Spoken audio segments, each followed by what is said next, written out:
तो आज से हम सांख्यिकी की शुरुआत करते हैं। तो आइए सांख्यिकी को समझते हैं कि है क्या।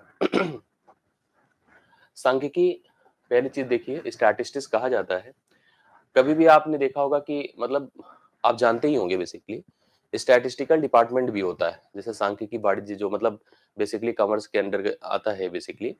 तो ये इसका एक डिपार्टमेंट होता है जहां पर आंकड़ों का अध्ययन किया जाता है, आंकड़ों की देख रेख की जाती है। आंकड़े मतलब जहाँ पे किसी भी पर्टिकुलर रिसोर्स से या कोई एक्टिविटी से, कोई कार्य से, कोई भी मतलब ऐसी परफॉर्मेंस से जहाँ से मतलब हम लोग को कुछ आंकड़े बल्क में मिलते हैं।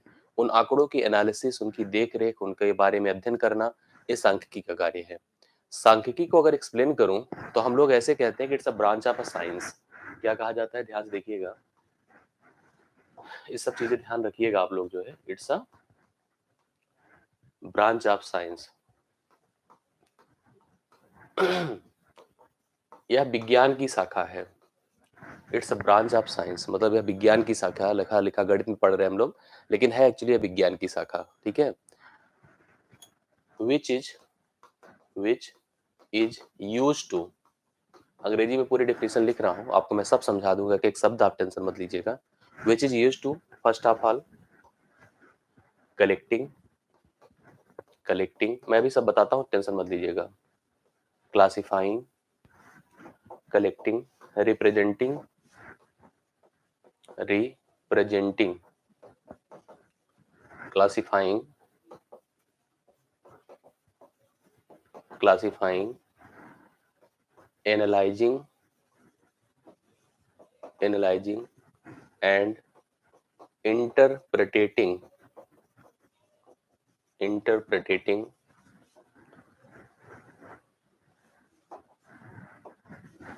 the bulk amount of data।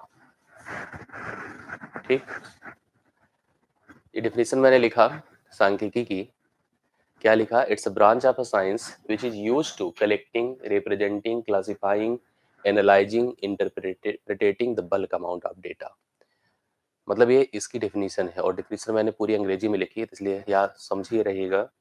आप लोग को भरोसा होना चाहिए मुझे अंग्रेजी भी आती है। कभी कभी लोग डाउट हो जाता है, सर हिंदी ही पूरा बोलते हैं, हिंदी ही पूरा लिखते हैं। नहीं, आती है थोड़ी बहुत। तो मतलब काफ़ी सेट पैटर्न है डेफिनेशन में, तो ऐसे भी याद हो जाता है। हाँ, मतलब आती है इतनी कि हम आपको बता सकते हैं, ठीक है। आप सुनिए इसके बारे में डिटेल से, जब आप डिटेल से सुनेंगे तो आपको हर बात स्पष्ट हो जाएगी।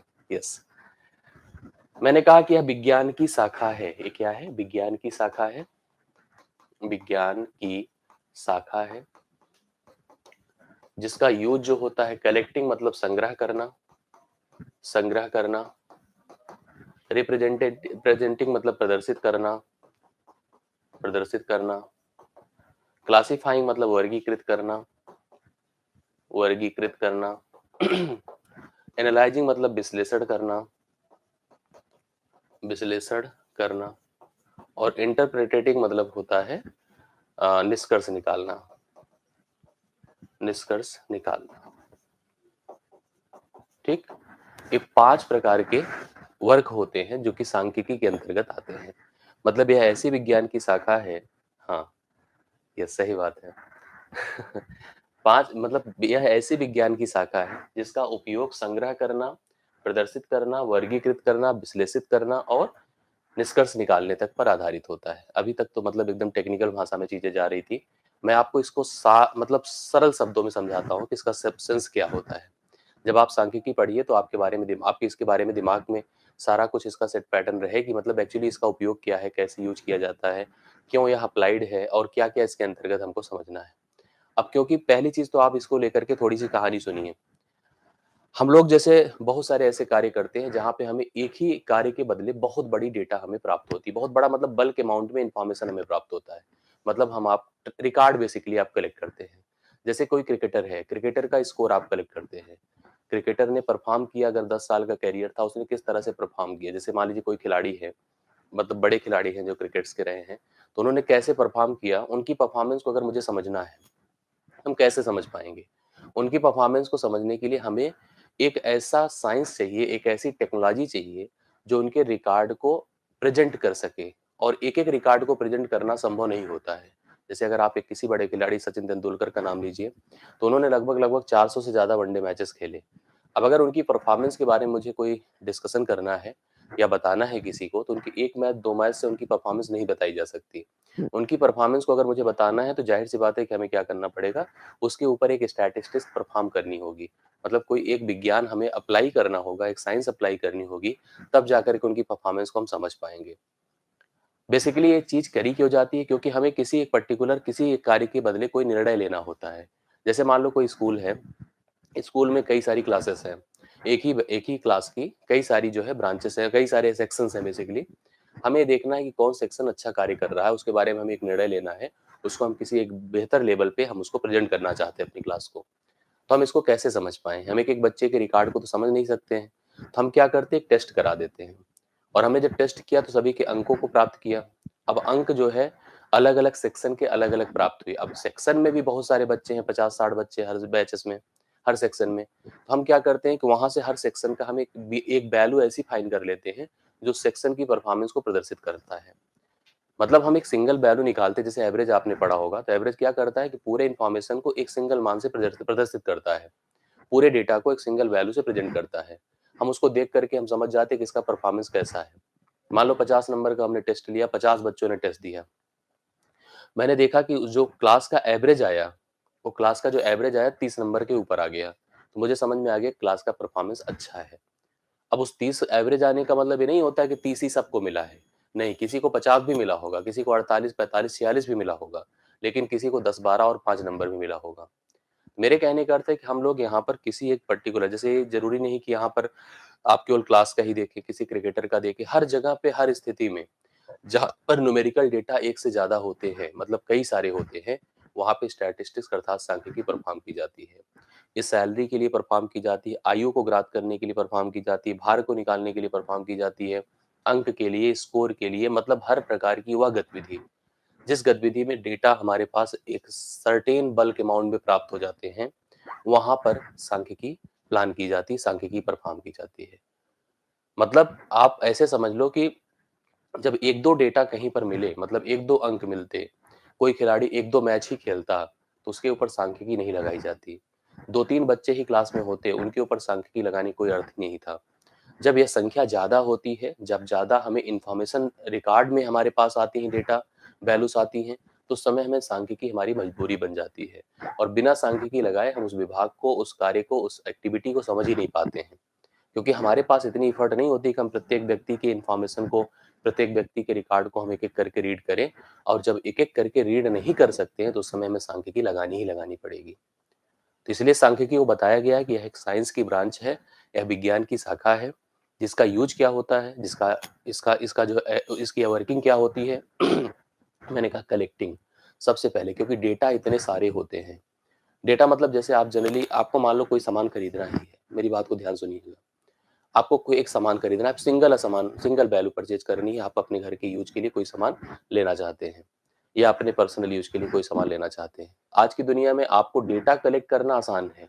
पहले क्या होता था कि आपको खुद मार्केट जाना होता था, दुकानें पता करनी होती थी, कौन दुकान उस सामान को रखती है, ठीक है? आज सब कुछ ऑनलाइन अवेलेबल है आपके पास, ठीक है? आपने फीडबैक देखा, अलग-अलग प्लेटफ़ॉर्म देखे जहाँ से वो सामान आता है, तो आपने सबसे पहले डेटा को कलेक्ट करने का तरीका ढूँढा कि हमारे पास इतने सारे डेटा यहाँ, यहाँ, यहाँ, यहाँ, यहाँ से मिल सकते हैं।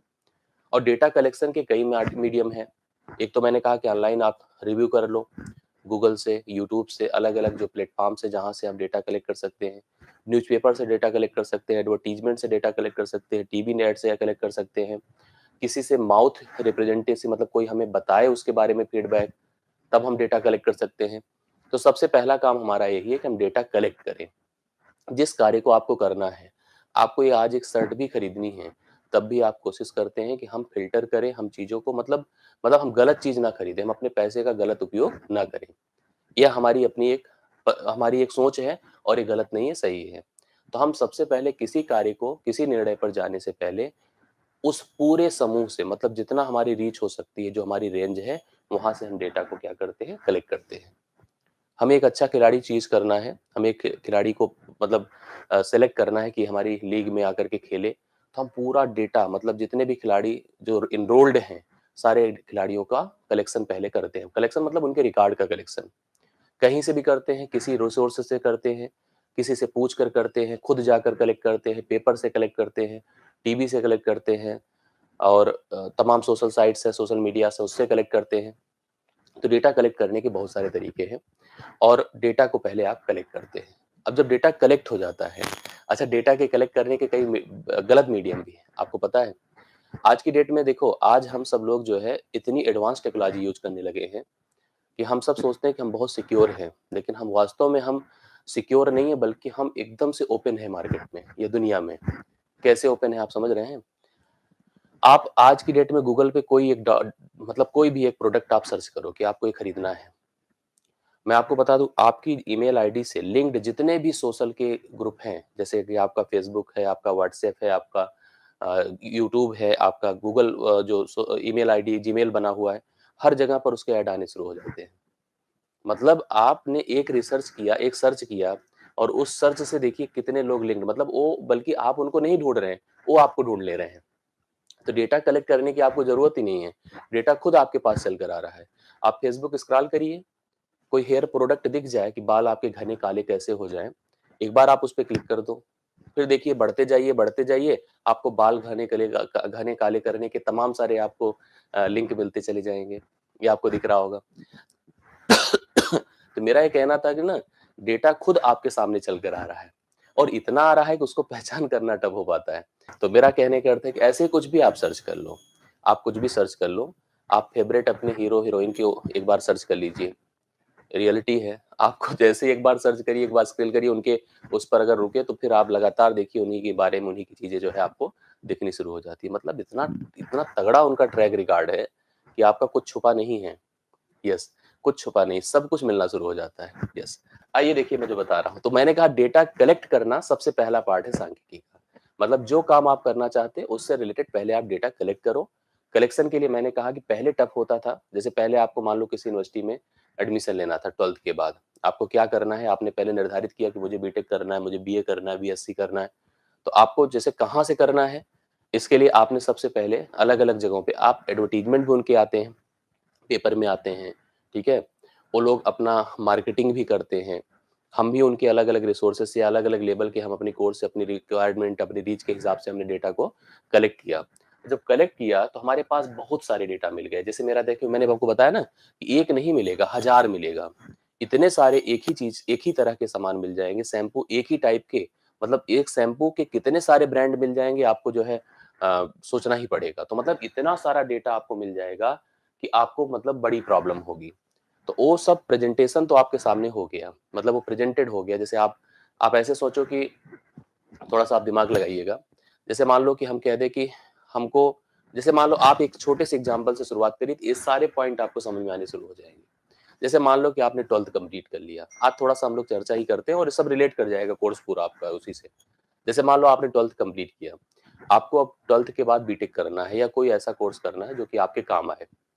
तो आप भाई आप पढ़ने लिखने के इच्छुक हैं और अच्छा करना चाहते हैं, अपने पेरेंट्स के सपने को पूर्ण करना चाहते हैं, तो जाहिर सी बात है कि आपने 12th के बाद एक पर्टिकुलर कोर्स में एडमिशन लेने का सोचा।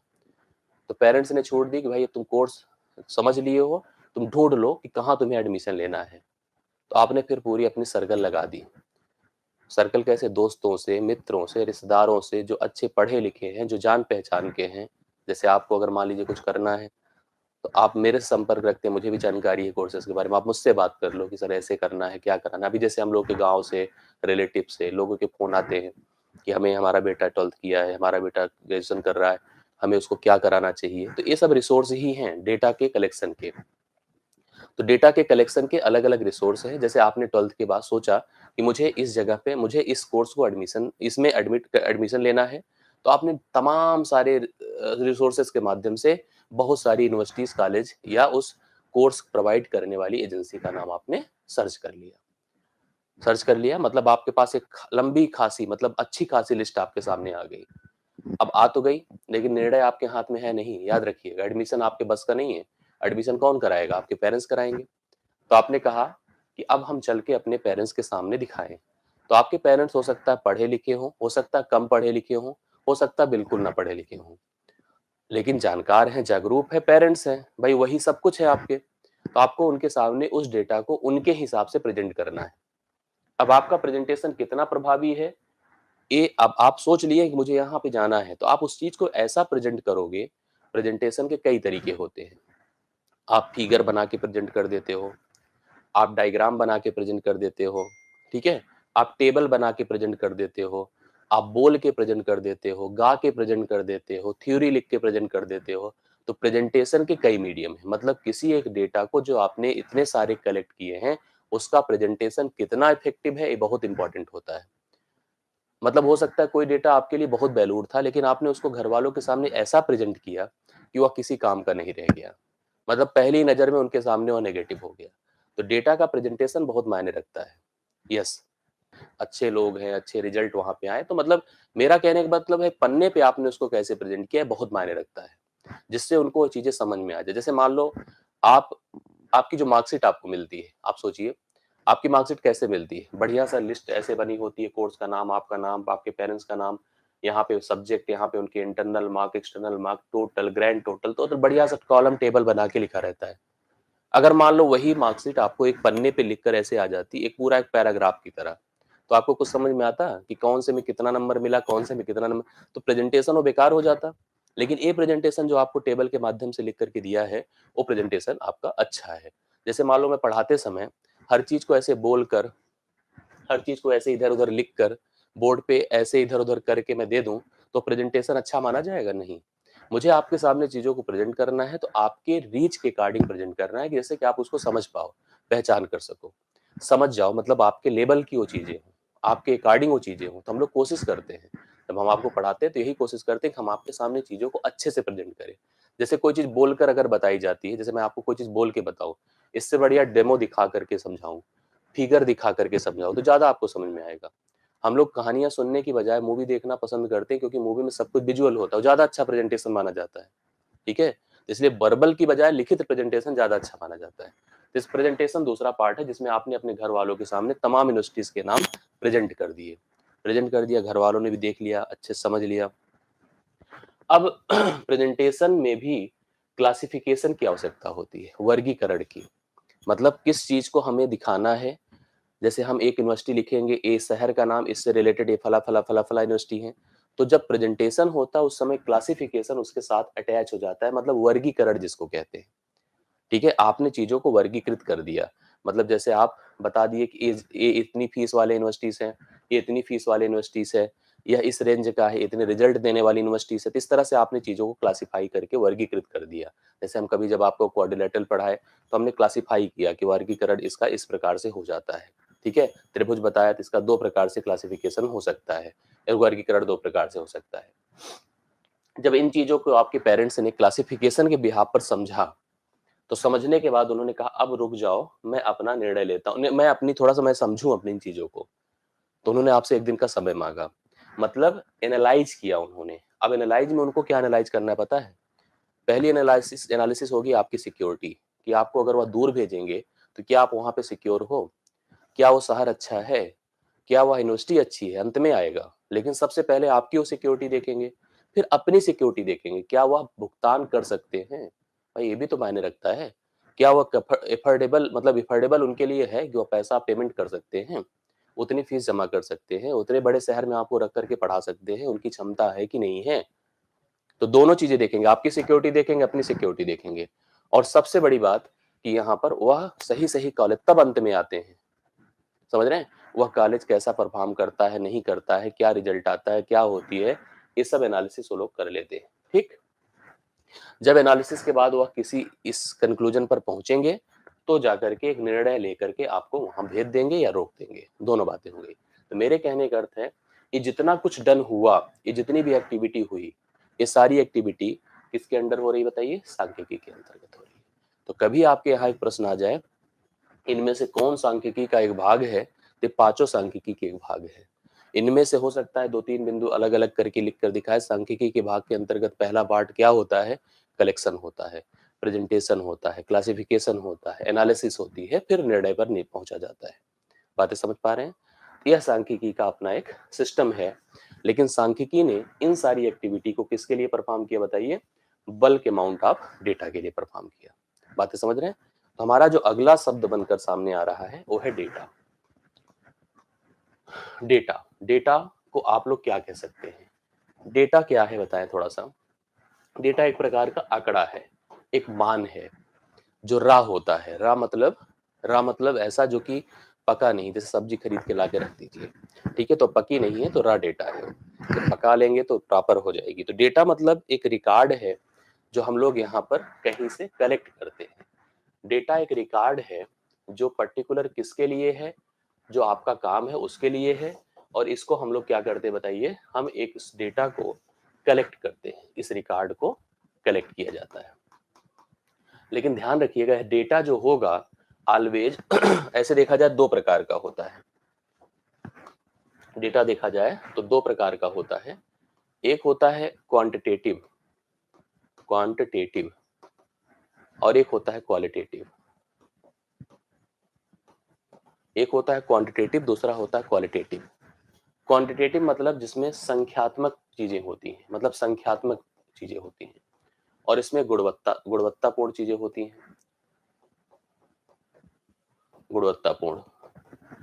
अब जैसे हम कोई डेटा यहाँ पर कलेक्ट करेंगे या डेटा हम लोग यूज करेंगे अपनी सांख्यिकी में, तो वह डेटा हमेशा हमारा क्वांटिटेटिव होना चाहिए, क्वालिटेटिव नहीं। मतलब आपसे एक प्रश्न पूछा जा सकता है, क्या क्वालिटेटिव अर्थात गुणवत्तापूर्ण डेटा का उपयोग सांख्यिकी के लिए किया जा सकता है?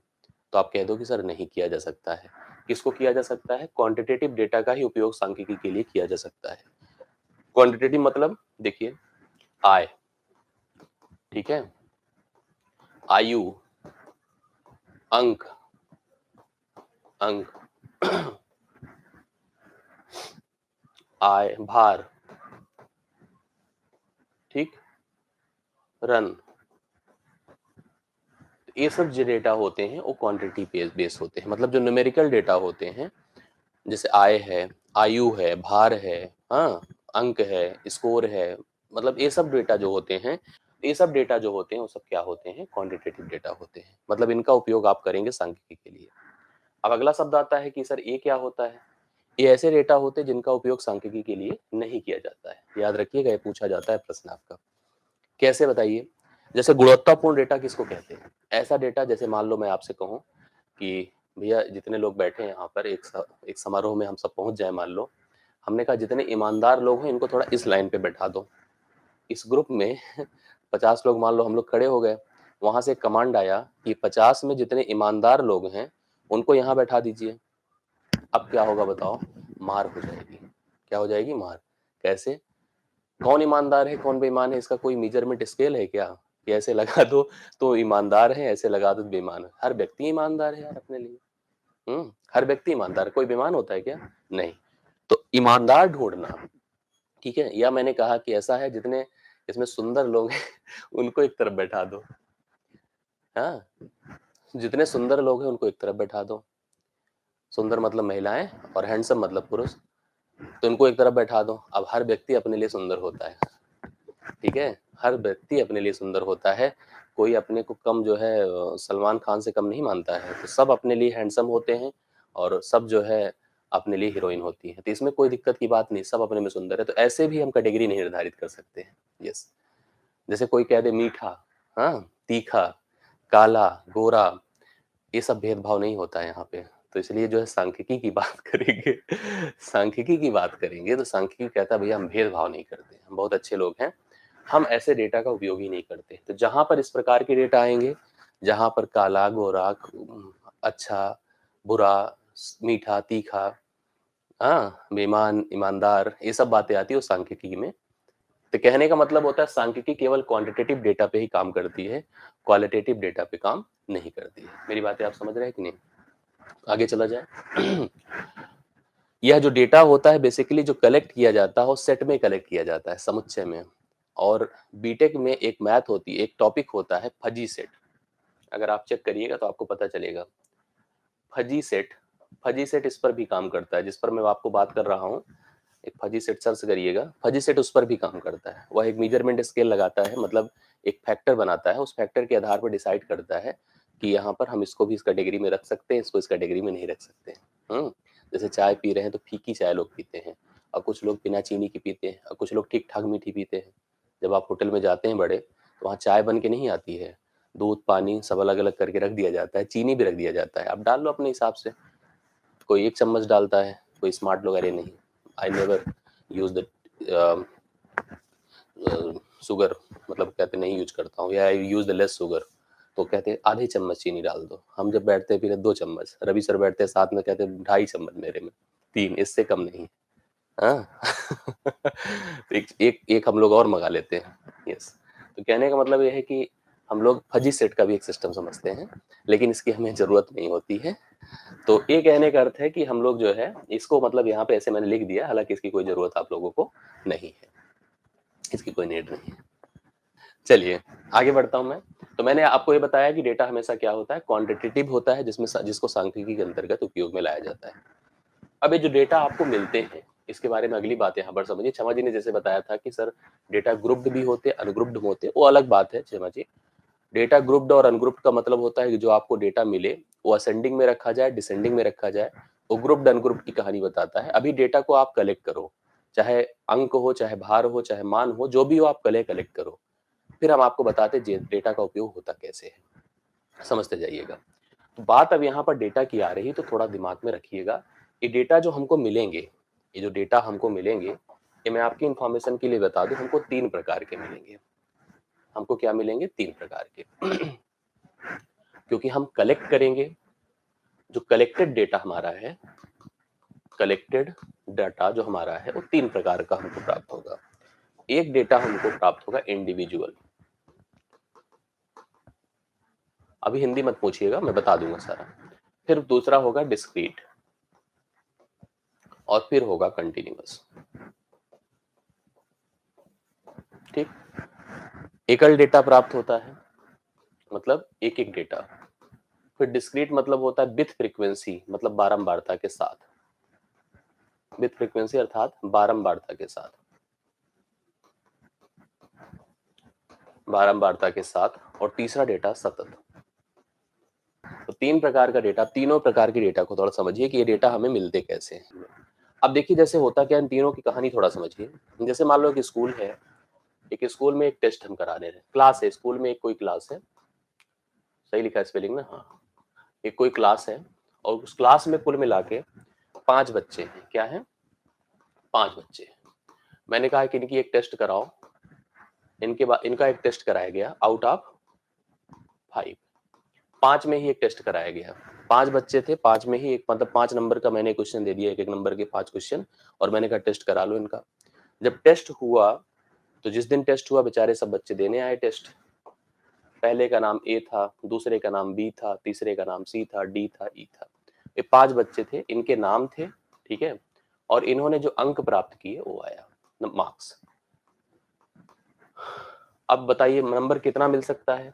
नंबर 5 से ज्यादा तो मिलेगा नहीं, हो सकता है किसी को 1 मिला, किसी को 5 मिला, किसी को 2 मिला, किसी को 4 मिला, किसी को 0 ही मिल गया। तो 0 से लेकर 5 तक के बीच कोई भी नंबर आपको मिल सकते हैं। अब टेस्ट हो गया था, कल इनकी जो है बाहर चस्पा लगा दिया गया, आए हम लोग, मान लो टेस्ट वाले थे जो टेस्ट दिए थे, हमने अपना नाम देखा, तो मेरा नाम क्या हो सकता है? बी, ठीक है, मेरा नाम ये नहीं हो सकता है, या ई तो कभी नहीं हो सकता है। तो हम लोगों ने अपने नाम देखे और नाम के आगे अपना अंक देखा, तो इसको कहते हैं एकल डेटा, इंडिविजुअल डेटा। मतलब हमने अपना नाम देखा और नाम के आगे अपना अंक देखा। तो हम प्रेजेंट किए गए थे और हमारे अंक भी प्रेजेंट किए गए थे, तो हम अपने अंक को देख करके हट गए। मतलब इसमें जो है, आप समझ गए ना मेरी बातों को, तो इसको कहते हैं इंडिविजुअल डेटा, जहां पर आपका नाम आपके अंक के साथ प्रदर्शित हो।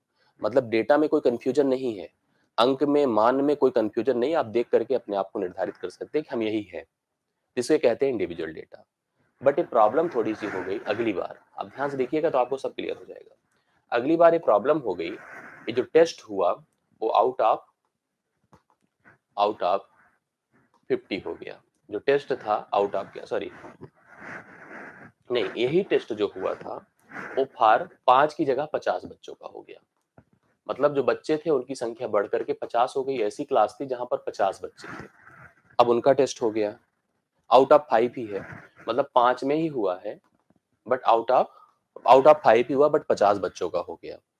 अब 50 की लिस्ट बनाना ये टफ है, मतलब सब लोगों का नाम लिखना, सामने उनका अंक लिखना, इट्स अ डिफिकल्ट टास्क। बाहर जब लिस्ट भी लगेगी तो भी प्रॉब्लम है, सब लोग अपना ऊपर से नीचे तक नाम देखेंगे। यहाँ पर हम लोग एक दिमाग लगा लेते हैं, दिमाग ये लगा लेते हैं कि हमने यहाँ पर लिख दिया मार्क्स, क्योंकि हमें पता है कि जो अंक होंगे, भाई 5 नंबर का अगर टेस्ट है तो किसी को बहुत मिलेगा, 0 मिलेगा, भाई बहुत मिनिमम मिलेगा तो किसी को 0 मिलेगा ना, किसी को क्या मिलेगा, बहुत मिनिमम मिलेगा तो 0 मिलेगा, और मैक्सिमम मिलेगा तो 0 मिल सकता है, 1 मिल सकता है, 2 मिल सकता है, 3 मिल सकता है, 4 मिल सकता है, 5 मिल सकता है, यही अंक मिल सकते हैं ना, 0 से लेके 5 तक। अब इनके सामने ऐसे देखा गया कि हमने देखा कि हमारी क्लास में कुल ऐसे 8 बच्चे थे जिनको 0 नंबर मिला है, ठीक है, 8 बच्चे, इनको कहते हैं फ्रीक्वेंसी, हिंदी में कहेंगे बारंबारता, फ्रीक्वेंसी को क्या कहते हैं, बारंबारता। ऐसे हमारे पास क्लास में 10 बच्चे थे जिनको 1 नंबर मिला है, 10 बच्चे 1 नंबर मिला है। ऐसे 5 बच्चे हैं जिनको 2 नंबर मिला है, ठीक है, 5 बच्चे हैं जिनको 2 नंबर मिला है। 15 बच्चे हैं जिनको 3 नंबर मिला है, 15 बच्चे हैं जिनको 3 नंबर मिला है। ठीक है, और 6 बच्चे हैं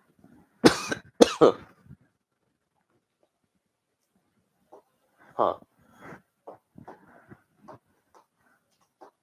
7 बच्चे हैं जिनको हमें यहाँ पर 4 नंबर मिला है, 4 नंबर मिला है, 15 5 20 10 30 30 8 38 38 और 5 बच्चे हैं जिनको 5 नंबर मिला है। तो अब आप देखिए इन पांचों की इंफॉर्मेशन आपने इसमें प्रेजेंट कर दी, जब बारंबारता का उपयोग किया तो पांचों की इंफॉर्मेशन उसी 5 लाइन की मतलब एक सीट में आपने प्रेजेंट कर दिया। हम लोग अब अपना दूसरे दिन नंबर देखने आएंगे तो आपको बताया गया था कि आपका नाम फला से फला के बीच में है तो आपका नंबर ए है, आपका नंबर ए है, इस तरह से बोल दिया गया। और जैसे आप ग्रेडिंग सिस्टम देखते हैं, मतलब यहाँ पे बारंबारता का उपयोग करके डेटा को सार्ट कर दिया जाता है, जो बड़ा डेटा था उसको सार्ट करके प्रेजेंट कर दिया हम लोगों ने। तो हम लोग अब किस कैटेगरी में है देखना पड़ेगा। अगर मान लो मैं इस वाले में हूं तो मुझे 1 नंबर मिला है, मैं इस वाले में हूं तो मुझे 3 नंबर मिला है, मैं इस वाले में हूं तो मुझे 0 नंबर मिला है। तो मेरा कहने का अर्थ है कि जो नंबर हैं वो आपके बारंबारता के हिसाब से प्रदर्शित कर दिए गए। मतलब आप जो है 12 जैसे होता क्या कि कॉलोनी है, मान लो 100 लोगों की, 100 लोग का परिवार रहता है, कोई एक सर्वे होता है, उसमें बच्चों की संख्या पता करनी, कितने बच्चे हैं किसी के घर में। तो बच्चे क्या हो सकते हैं, 0 1 2, बहुत करो 3, आज की दुनिया में 3 बच्चे 4 बच्चे तो मुश्किल है, पहले होता था आज के 30-40 साल पहले, लेकिन अभी की दौर में 2 से 3 बच्चे, तो मैक्सिमम हम 4 कर देते हैं मान लो। तो 0 बच्चा, 1 बच्चा, 2 बच्चा, 3 बच्चा, 4 बच्चा। हो सकता है 17-18 परिवार ऐसे हो जिनमें कोई बच्चा ना हो, 20-25 परिवार ऐसे हैं जिसमें 1 बच्चा हो, ठीक है, 40-50 परिवार ऐसे हैं जिसमें 2 बच्चे हों, 1-2 परिवार है जिसमें 3 से 4 बच्चे भी हैं। तो वो भी प्रेजेंटेशन आपका डिस्क्रीट प्रेजेंटेशन बोला जाता है, जहाँ पे आंकड़े बारंबारता के साथ प्रदर्शित किए जाते हैं, ठीक है। तो आपको प्रश्न ऐसे मिलते हैं, इस तरह के प्रश्न मिले और इस तरह के आंकड़े मिले, ठीक। अब अगला जो डेटा है, जैसे अब यही चीज आप देखिए, ये 50 स्टूडेंट भी हैं, देखो 50 स्टूडेंट भी हैं, अगली स्थिति हमारे सामने आ रही है, ध्यान से उसको देखिएगा आप लोग। अगली स्थिति देखिए, अगली स्थिति में 50 स्टूडेंट हैं और जो टेस्ट हुआ ना वो भी 50 नंबर का हुआ, आउट ऑफ 50, टेस्ट भी 50 नंबर का हो गया, मतलब 50 बच्चे थे और 50 नंबर का टेस्ट था, ठीक। अब सोचो ये अलग स्थिति आ गई, 50 बच्चे और 50 नंबर का टेस्ट, अब क्या करेंगे। अब चाहे उधर से सोचो चाहे इधर से सोचो, टेंशन दोनों तरफ है, मतलब किसी भी हालत में 50 लाइन से तो बन ही नहीं रहा था कम। तो हमने इस समय दिमाग लगाया और इस समय हमने एक क्लास इंटरवल बनाया। क्या बनाया, क्लास इंटरवल, इसे कहते हैं वर्ग अंतराल, अंग्रेजी में क्लास इंटरवल, इंटरवल हिंदी में वर्ग अंतराल, वर्ग अंतराल। और यहां पर बनाया फ्रीक्वेंसी। वर्ग अंतराल हम अपने से निर्धारित कर लेते हैं गैप देख करके, जैसे मान लो हम 10-10 का गैप लेके चले, तो हमने कहा 0 to 10, 10 to 20, 20 to 30, 30 to 40 और 40 to 50। मैंने प्रेजेंट किया, 5 बच्चे इनके में हैं, 15 इसमें हैं, 12 इसमें हैं, 13 इसमें हैं और 5 ही बच्चे इधर भी हैं। ये आपने प्रेजेंट कर दिया वर्ग अंतराल का सिस्टम। मतलब यहाँ पर वर्ग अंतराल में आपको पता है कि हमारे पास कुल 5 वर्ग अंतराल बन गए, मतलब पूरा आंकड़ा, अब चाहे बच्चे 500 भी होते और टेस्ट चाहे जितने नंबर का होता, हम लोग 5 ही लाइन में इस डेटा को भी प्रेजेंट कर सकते थे, ठीक है। तो यहाँ पर ये जो आंकड़े बने, जैसे 0 to 10 बना है मान लो, यह लिमिट बनता है, लोअर लिमिट कहलाता है, निम्न सीमा, ठीक है, और यह उच्च सीमा अर्थात अपर लिमिट कहलाता है, अपर लिमिट कहलाता है, उच्च सीमा कहलाता है। और इनके बीच का जो गैप होता है, ये वर्ग अंतराल का गैप विड्थ कहलाता है, क्लास की चौड़ाई कहलाता है। हम लोग उसको निकाल सकते हैं डी बराबर upper limit minus lower limit, ठीक है। ये सब चीजें हम आपको डिटेल से बता देंगे और इसमें और भी चीजें हमको समझनी है। हाँ, ये कहने का अर्थ है कि 3 प्रकार के डेटा हमको प्राप्त हो जाते हैं, जो डेटा हम उपयोग में लाते हैं। इंडिविजुअल, इस तरह के जो प्रश्न बनेंगे 3 तरह के डेटा का उपयोग करते हुए बनेंगे। तो डिस्क्रीट, डिस्क्रीट, इन सबकी मैं बता दूंगा, और कंटिन्यूअस। इस प्रकार के 3 हमको डेटा आपको प्रेजेंट करने होंगे, जिनका उपयोग करके प्रश्नों को बनाया जाएगा। क्लास में कोई टेस्ट करा लो, 5 ही बच्चे हैं, 5 नंबर का टेस्ट है, तो मेरे मैक्सिमम 5 नंबर मिलेगा, किसी को 0, किसी को 5, इसी तरह के नंबर आपको प्राप्त होंगे। तो अगर हम जब किसी एक लिस्ट में अपना नाम देखें और अपने अंक देखें, तो हमारा ही डेटा हमको हमारे सामने प्रेजेंट किया गया है, यस, तो उसे हम इंडिविजुअल डेटा कहते हैं। जब आपके सामने ही ये सबसे इजीएस्ट फॉर्म ऑफ डेटा होता है, सबसे आसान, इसमें बहुत ही मिनिमम स्टैटिस्टिक्स की आवश्यकता होती है, अर्थात टेक्निकल चीजें इसमें बहुत ही कम होती है। क्यों? क्योंकि बहुत ही इजी 7, 8, 10 डेटा आपके सामने प्रेजेंट होता है, वह वैल्यू, वह नाम उसका, उसके सामने उसका मार्क्स, व्यक्ति व्यक्ति के सामने सैलरी, उसकी उम्र, उसका भार, ये सामने ही प्रेजेंटेड होता है, तो उसी को हम इंडिविजुअल डेटा कहते हैं। बहुत ही लेस्ट यहाँ पर इंफॉर्मेशन या बहुत ही लीस्ट एक्टिविटी की आवश्यकता इसमें होती है। बट ये चीजें जब बढ़ जाती है, जैसे वही टेस्ट आपका जो है 50 बच्चों का हो गया, उतने ही नंबर में टेस्ट आपका 50 बच्चों में हो गया, तो अब आपके सामने चैलेंज है कि हम 50 बच्चों का नाम लिखें, उनके सामने उनके टेस्ट लिखें, मार्क्स मिले लिखें। हमने नोटिस किया कि यार ये जो मार्क्स है ना, रिपीट कर रहे हैं। मैंने कहा कि ऐसी स्थिति में हमारे सामने जब 50 बच्चे टोटल यहाँ पर इनरोल्ड हुए और 50 इनरोल्ड हुए, हमने 5 नंबर का कोई टेस्ट कराया और 5 नंबर के टेस्ट में 0 से लेके 5 तक की मार्किंग थी, उनके सामने उनके नाम लिखने थे।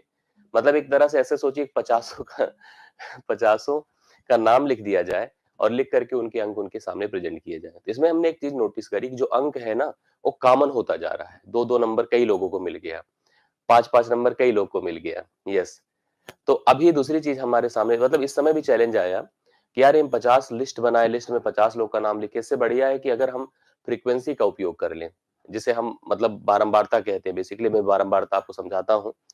फ्रीक्वेंसी का उपयोग कर ले तो चीजें हमारे लिए आसान हो जाती है। कैसे? मेरी बात को सुनिएगा। कैसे? यहाँ पर जैसे मैंने कहा कि अब हमको पता है कि मैक्सिमम 5 नंबर मिलेगा, 0 मिलेगा, 1 मिलेगा, 2 मिलेगा, 3 मिलेगा, 4 मिलेगा, 5 मिलेगा।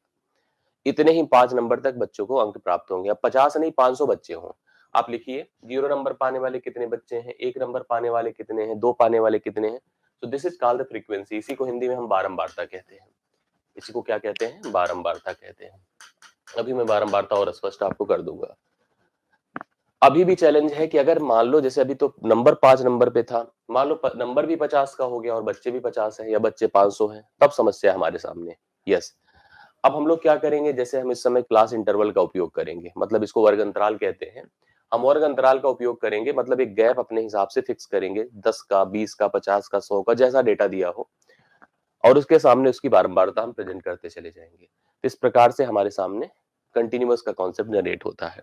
तो 3 प्रकार के डेटा हो गए, इंडिविजुअल मतलब एकल डेटा, डिस्क्रीट विद फ्रीक्वेंसी जो बारंबारता के साथ होते हैं, और एक होता है सतत डेटा जो कि बारंबारता के साथ होता है लेकिन वर्ग अंतराल भी इन्वॉल्व होता है। तो इस समय हमारे सामने 3 प्रकार के डेटा आपको दिख रहे हैं। अब जैसे मान लो अगर हमने कहा कि हम सतत डेटा का उपयोग करें, ध्यान से मेरी बात को सुनिएगा। सतत आंकड़ों का प्रयोग करते हैं, सतत आंकड़े। अब सतत आंकड़ों में आपने नोटिस किया कि वर्ग अंतराल था सबसे पहले। जैसे मैंने कहा कि एक स्कूल में एक टेस्ट हुआ जिसमें दिखा कि 0 से 10 नंबर पाने वाले कुल 15 बच्चे थे, 10 से 20 नंबर पाने वाले कुल 8 बच्चे थे, 20 से 30 नंबर पाने वाले कुल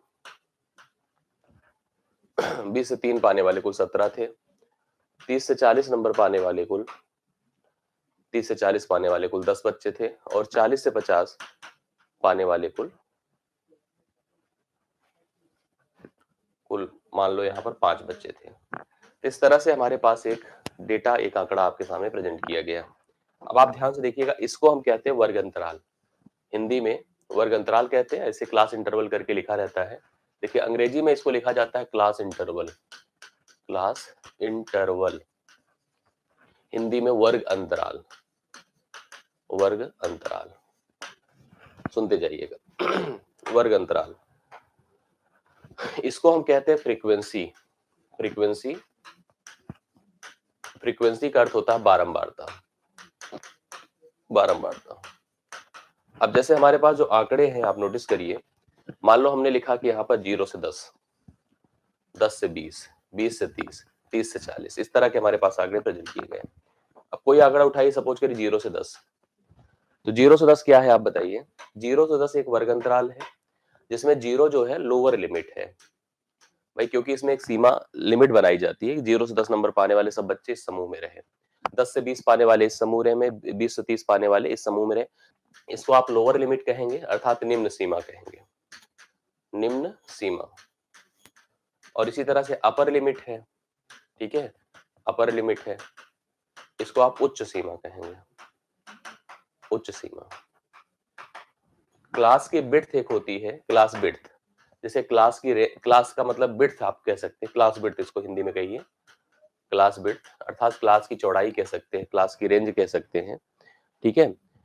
अब क्लास बिड्थ क्या होता है? Upper limit minus lower limit होता है। अगर आप इसको यस से डिनोट कर रहे हैं, that's upper limit minus minus upper limit minus lower limit होता है। एक होती है मिड वैल्यू, क्या होती है? Mid value. Mid value of any class interval, इसको कहते हैं माध्य वैल्यू, माध्य वैल्यू, माध्यमान, मतलब किसी भी क्लास का जो माध्यमान होता है वो क्या होता है, नोट कर लीजिएगा। माध्यमान होता है यम से डिनोट किया जाता है upper limit plus lower limit divide by 2। जैसे मान लो हमें 0 से 10 क्लास इंटरवल दिया गया और इसकी मिड वैल्यू फाइंड करनी है, तो हम लिखेंगे 10 plus 0 divide by 2। 10 plus 0 divide by 2 क्या हो जाएगा? 5। इसकी मिड वैल्यू क्या हो जाएगी? 10 प्लस 20 डिवाइड बाई 2। ऐसे 20 प्लस 30 डिवाइड बाई 2, इस तरह से मिड वैल्यू फाइंड करते हैं। इसकी बड़ी उपयोगिता होती है। अब एक जरूरत यहाँ पे सबसे बड़ी प्रॉब्लम हमारे साथ, अच्छा बारंबारता का कांसेप्ट आप समझ ही रहे हैं कि बारंबारता जो चीजें रिपीट करती हैं, जो जितनी बार आती हैं उसी को बारंबारता कहते हैं, ठीक है। एक समस्या यहाँ पर और आती है बन करके, उसको आप ध्यान से देखिएगा। इसको कहते हैं, जैसे मान लो अगर मैं आपसे पूछूं, इसमें 0 से 10 का मान हमने 15 दिया, मतलब 0 से 10 नंबर पाने वाले स्कूल में 15 बच्चे हैं टोटल। 10 से 20 पाने वाले कुल 8 बच्चे हैं, 20 से 30 पाने वाले कुल 17 बच्चे हैं, 30 से 40 पाने वाले कुल 10 बच्चे हैं। मैं समझा रहा हूं, मिड वैल्यू का मतलब भैया आप 0 प्लस 10 डिवाइड बाई 2 कर दो प्रिया जी। किसी का भी, जैसे हमें किसी वर्ग अंतराल का माध्यमान अगर निकालना हो तो हम क्या करेंगे? 0 प्लस 10 मतलब उसके upper limit plus lower limit को डिवाइड ऐड करेंगे, ऐड करके डिवाइड बाई 2 कर देंगे, तो you get always mid value अर्थात माध्यमान प्राप्त हो जाता है। जो सबसे बड़ा चैलेंज है जिसके बारे में आपको बताना चाहता हूं, जैसे अगर मान लो हमने कहा कि 0 से 10 नंबर पाने वाले 15 बच्चे हैं, मतलब एक स्कूल में अगर एक टेस्ट हुआ तो टेस्ट में देखा गया कि जो बच्चे 0 से 10 के बीच हैं उनकी संख्या टोटल 15 है, ठीक है। हाँ, उसी तरह से 10 से 20 के बीच के जो अंक हैं उनकी बच्चों की संख्या 8 है, 20 से 30 के अंकों के लिए बच्चों की संख्या 17 है। इस तरह से डेटा दिया गया है। अब आपके सामने एक कंफ्यूजन यहाँ पर बनकर हमेशा आती है और उस कंफ्यूजन को थोड़ा दूर करिए। मैं मान लीजिए आपसे पूछूं कि जिस बच्चे को 10 नंबर मिला है, क्योंकि 10 यहां भी है यहां भी है, जिसको 10 मिला है वो कहां है? जिस बच्चे को 10 नंबर मिला है वो इस समूह में है, किस समूह में है? मतलब पहले में है कि दूसरे में है? एक कंफ्यूजन बहुत बड़ा होता है, बात समझ रहे हैं ना। अब यहाँ पर कंफ्यूजन ये है कि वो डेटा है कहाँ पे, मतलब जिस डेटा के बारे में बात कर रहा हूँ कि जैसे 10 नंबर पाने वाला बच्चा कहाँ रखा जाएगा, इस ग्रुप में रखा जाएगा, इस ग्रुप में जाएगा। इसके लिए एक डाउट है और इसको आप लोग थोड़ा समझिए। हमेशा जो डेटा होते हैं या जो प्रेजेंटेशन इसका होता है वो दो तरह का होता है, एक इंक्लूसिव होता है, एक एक्सक्लूसिव होता है। इंक्लूसिव मतलब इंक्लूडेड और एक्सक्लूसिव मतलब छोड़ करके। जैसे आप ध्यान दीजिएगा, हमेशा डेटा दो प्रकार के होते हैं। जैसे हमारे सामने जो आंकड़े होते हैं, आंकड़े दो तरह से दिए जाते हैं। एक तो ऐसे जैसे दिया जाए 0 से 9, 10 से 11, ठीक है, 10 से 11, 10 से 11 नहीं बोल रहे, 10 से 19, 10 से 19, 20 से 29, 30 से 39, 40 से 49, इस तरह के आंकड़े दिए गए। इनकी फ्रीक्वेंसी भी देख लो, फ्रीक्वेंसी चाहे जो भी उठा लो, जैसे मान लो कहा मैंने 15 है, 8 है, 17 है, 10 है, 5 है, मान लो इस तरह से फ्रीक्वेंसी है। अब यहां पर जो डेटा है वो आपका क्या है? इंक्लूसिव है, इंक्लूसिव है। बट ये आपका जो अब इसमें क्या है कि अगर इस तरह से कहीं आपको डेटा दिया हो, जिसमें कन्फर्म है कि जो जैसे 0 से 9, 9 नंबर भी 9 नंबर वाला अपनी जगह पे रहेगा, 10 नंबर वाला अपनी जगह पे रहेगा। मतलब जितना भी आपको रेंज दिया गया है, वो उसी क्लास इंटरवल के लिए है और उसी के साथ उसकी फ्रीक्वेंसी मेंशन है। हम यहाँ पे कहेंगे 0 से 10 नंबर पाने वाला इसमें है, 10 से 19 पाने वाला इसमें है, 20 से 29 पाने वाला इसमें है, 30 से 39 पाने वाला इसमें है, 40 से 49 पाने वाला इसमें। बट इसमें प्रॉब्लम क्या है, ये सतत नहीं है, नो कंटिन्यूअस, नॉट कंटिन्यूअस, ये कंटिन्यूअस नहीं है। तो अगर कोई भी हमें परफॉर्मेंस करनी है, हम इसके साथ नहीं लगा सकते हैं। ये कंटिन्यूअस नहीं है। क्यों नहीं कंटिन्यूअस है? क्योंकि यहाँ पर ब्रेक हो जा रहा है। 0 से 9, 9 से 10 के बीच जितना भी डेटा है वो छूट जाता है और 10 से हम फिर शुरू करते हैं। इट इज नॉट कंटिन्यूअस, ये कंटिन्यूअस नहीं होता है। हमारी जरूरत है कि हम इसको इंक्लूसिव से एक्सक्लूसिव बनाएं। मतलब यहाँ पर हम इसमें सब मतलब छोड़ के चलें, लेकिन हम इसको कंटिन्यूअस बनाएं। क्या बनाएं? कंटिन्यूअस बनाएं। और कभी भी एग्जाम में आपको इस तरह का आंकड़ा दिया रहे तो उसको हम कैसे जो है कंटिन्यूअस फॉर्म में लिख सके, इसको ध्यान से देखिएगा। कंटिन्यूअस फॉर्म में लिखने का बहुत बढ़िया तरीका है और आराम से आप लिख सकते हैं। कैसे? हमेशा देखा करिए, जब भी कंटिन्यूटी नहीं है आपको करना पड़ेगा एग्जाम में, ये सब चीजें अभी सीख लेंगे तो बाद में चीजें दिक्कत नहीं देगी। 9 से 10 मतलब इसके अपर और इसके लोअर में आप देख रहे हैं कि इसके 9 से हम 10 पे पहुंच रहे हैं, मतलब पहले के अपर से दूसरे के लोअर पे पहुंच रहे हैं। कंटिन्यूटी वो होती है जब पहले का अपर दूसरे का लोअर हो जाए। जैसे हम आपको प्रपोर्शन जब पढ़ा रहे थे तो मैंने कहा था कि जब पहले का जो अंत है वो दूसरे की स्टार्ट है तो कंटिन्यूअस है। वहीं से जैसे मैं कोई क्लास कंटिन्यू करूं, क्लास कंटिन्यू का मतलब ये है कि हमारे हम लोग की क्लास कभी कंटिन्यूड नहीं होती है, संडे छूट जाता है। आप में से जो 12th में मैथ्स पढ़े होंगे, लिमिट कंटिन्यूटी पढ़ा होगा। तो कंटिन्यूटी में बताया जाता है कि इंटरवल कहीं से भी ब्रेक ना हो, मतलब चीजें कंटिन्यू उसी धारा में चलती चली जाए। अब यहाँ पर अगर आप सोच रहे हो कि यहाँ पे 9 से 10 हुआ है, 9 से 10 हुआ है तो बीच में तो गैप है, साफ साफ दिख रहा है। हम इस गैप को ब्रेक करना चाहते हैं, मतलब इसको खत्म करना चाहते हैं। इसके लिए हम इसका अपर देखते हैं, इसका लोअर देखते हैं। दोनों में अंतर कितने का बताइए? अपर और लोअर में कितने का फर्क है? एक का। आप कहोगे सर दोनों का अंतर एक है। हमेशा यही चीज देखना है। उसको डिवाइड बाई 2 करिए, आधा करिए, मतलब उसका आधा करिए। कितना है? 0.5। मतलब अब क्या करना है आपको? मैंने कहा कि इसका अपर इसके लोअर का डिफरेंस देखो, डिफरेंस डिवाइडेड बाई 2 करो। जो मान आए उसको लोअर से माइनस करो, लोअर से माइनस करेंगे और अपर में जोड़ेंगे। यही आपको करना है। This value which is the difference and divided by 2 is always subtracted from the lower and added in the upper। मतलब अपर में आपको जोड़ना है और लोअर से आपको घटाना है। तो चलिए घटाइए 0 से सबसे पहले। अब देखिए कंटिन्यूड हो जाएगा। सबसे पहले आप एक काम करो कि 0 से घटाओ। 0 से जब घटाएंगे तो -0.5 होगा। -0.5 होगा, 9 में जोड़ेंगे तो कितना हो जाएगा? 9.5 हो जाएगा। फ्रीक्वेंसी आपकी एज इट इज बनी रहेगी, फ्रीक्वेंसी बन रहा है। ठीक है। अब इसके लोअर में घटाएंगे 10 में से तो 9.5 हो जाएगा और इसके अपर में जोड़ेंगे तो 19.5 हो जाएगा और इसकी फ्रीक्वेंसी क्या है? 8 है। इसी तरह से अब इसके लोअर में घटाएंगे 20 में से तो 19.5 हो जाएगा और अपर में जोड़ेंगे तो 29.5 हो जाएगा। ऐसे ही 29.5 हो जाएगा और 39.5 हो जाएगा। ऐसे ही 39.5 हो जाएगा, 39.5 हो जाएगा और 49.5 हो जाएगा। तो आपने देखा, नोटिस किया कि फ्रीक्वेंसी से तो नहीं, बट इनका देखो अपर इसके लोअर के बराबर हो गया।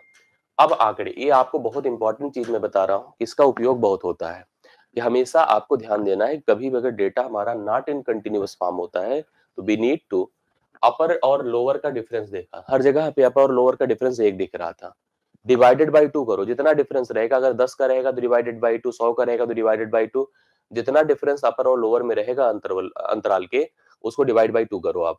डिवाइड बाई 2 को आप क्या करो? लोअर में घटाओ, अपर में जोड़ो। देखिए वहां से लोअर मतलब 0 से घटेगा, अपर में ऐड होगा। तो यही हमारा काम रहेगा, इस हिसाब से हम आगे बढ़ेंगे। तो आपने देखा अभी कंटिन्यूअस हो गया। जो यहाँ इसका अपर है वही इसका लोअर, जो इसका अपर वही लोअर, जो इसका अपर वही लोअर। अभी कंटिन्यूड हो गया। तो इस तरह से हम लोग को ध्यान देना होगा, ये बातें आपको समझ में आनी चाहिए। कोई प्रॉब्लम नहीं है। 2-3 बातें और मुख्य, फिर इसके बाद हम मेन टॉपिक पर इस पे आते हैं। आप लोग समझते चलिएगा।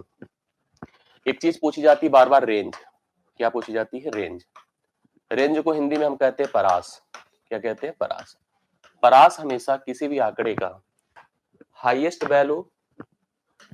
वैल्यू मतलब उस पूरे आंकड़े की सबसे बड़े मान और सबसे छोटे मान का अंतर होता है।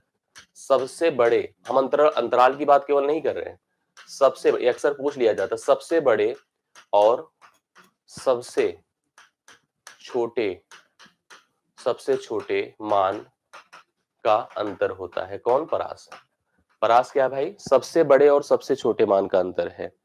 कभी भी कोई आंकड़ा आपको दिया रहे, ठीक है, कोई आंकड़ा आपको दिया रहे, चाहे वो इंडिविजुअल फॉर्म में दिया हो, चाहे डिस्क्रीट फॉर्म में दिया हो, चाहे जैसे फॉर्म में दिया हो, सबसे छोटे और सबसे बड़े मान का अंतर, जैसे मान लो अभी हम क्लास इंटरवल के हिसाब से कंटिन्यूड ही लेके चल रहे थे, तो 0 to 10 लिया था आपने, 10 से 20 लिया था, ऐसे बढ़ते बढ़ते आपने 40 से 50 लिया था। तो this is the lowest and this is the sorry this is the lowest and this is the largest, मतलब this is smallest and this is largest. तो आप इस लार्जेस्ट से स्मॉलेस्ट को घटाओ, यू गेट द रेंज, आपको परास मिलेगा। परास हमेशा अगर किसी समूह में अगर आप कुछ लोगों को इकट्ठा कर रहे हैं, तो अगर उम्र का परास निकाल रहे हैं, तो उम्र का परास ये होगा जो सबसे छोटी उम्र का व्यक्ति और सबसे बड़े उम्र का व्यक्ति, उनका जो अंतर होगा वही परास कहलाएगा। क्लियर है?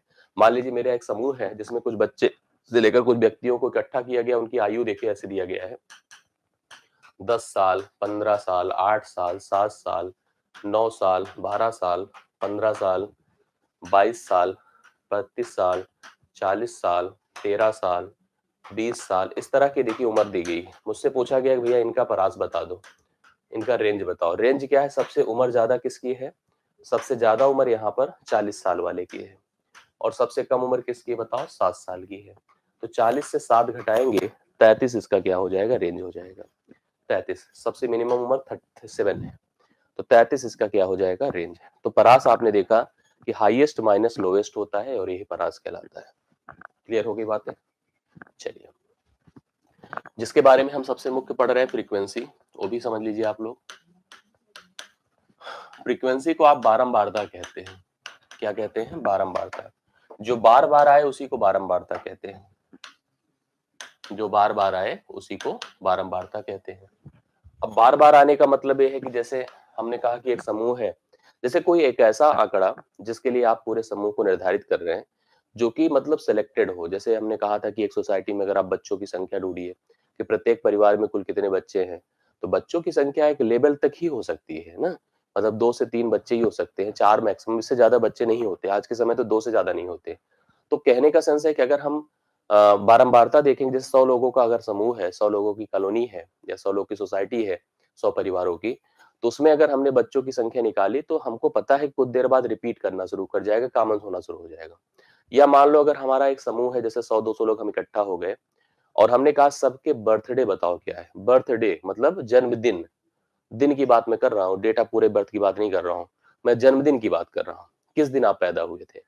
तो 6 देखो, कोई सोमवार, मंगलवार, बुधवार, गुरुवार, शुक्रवार, शनिवार, रविवार, 7 दिन, तो मतलब 7 लोग तो अलग अलग बर्थडे के हो सकते हैं।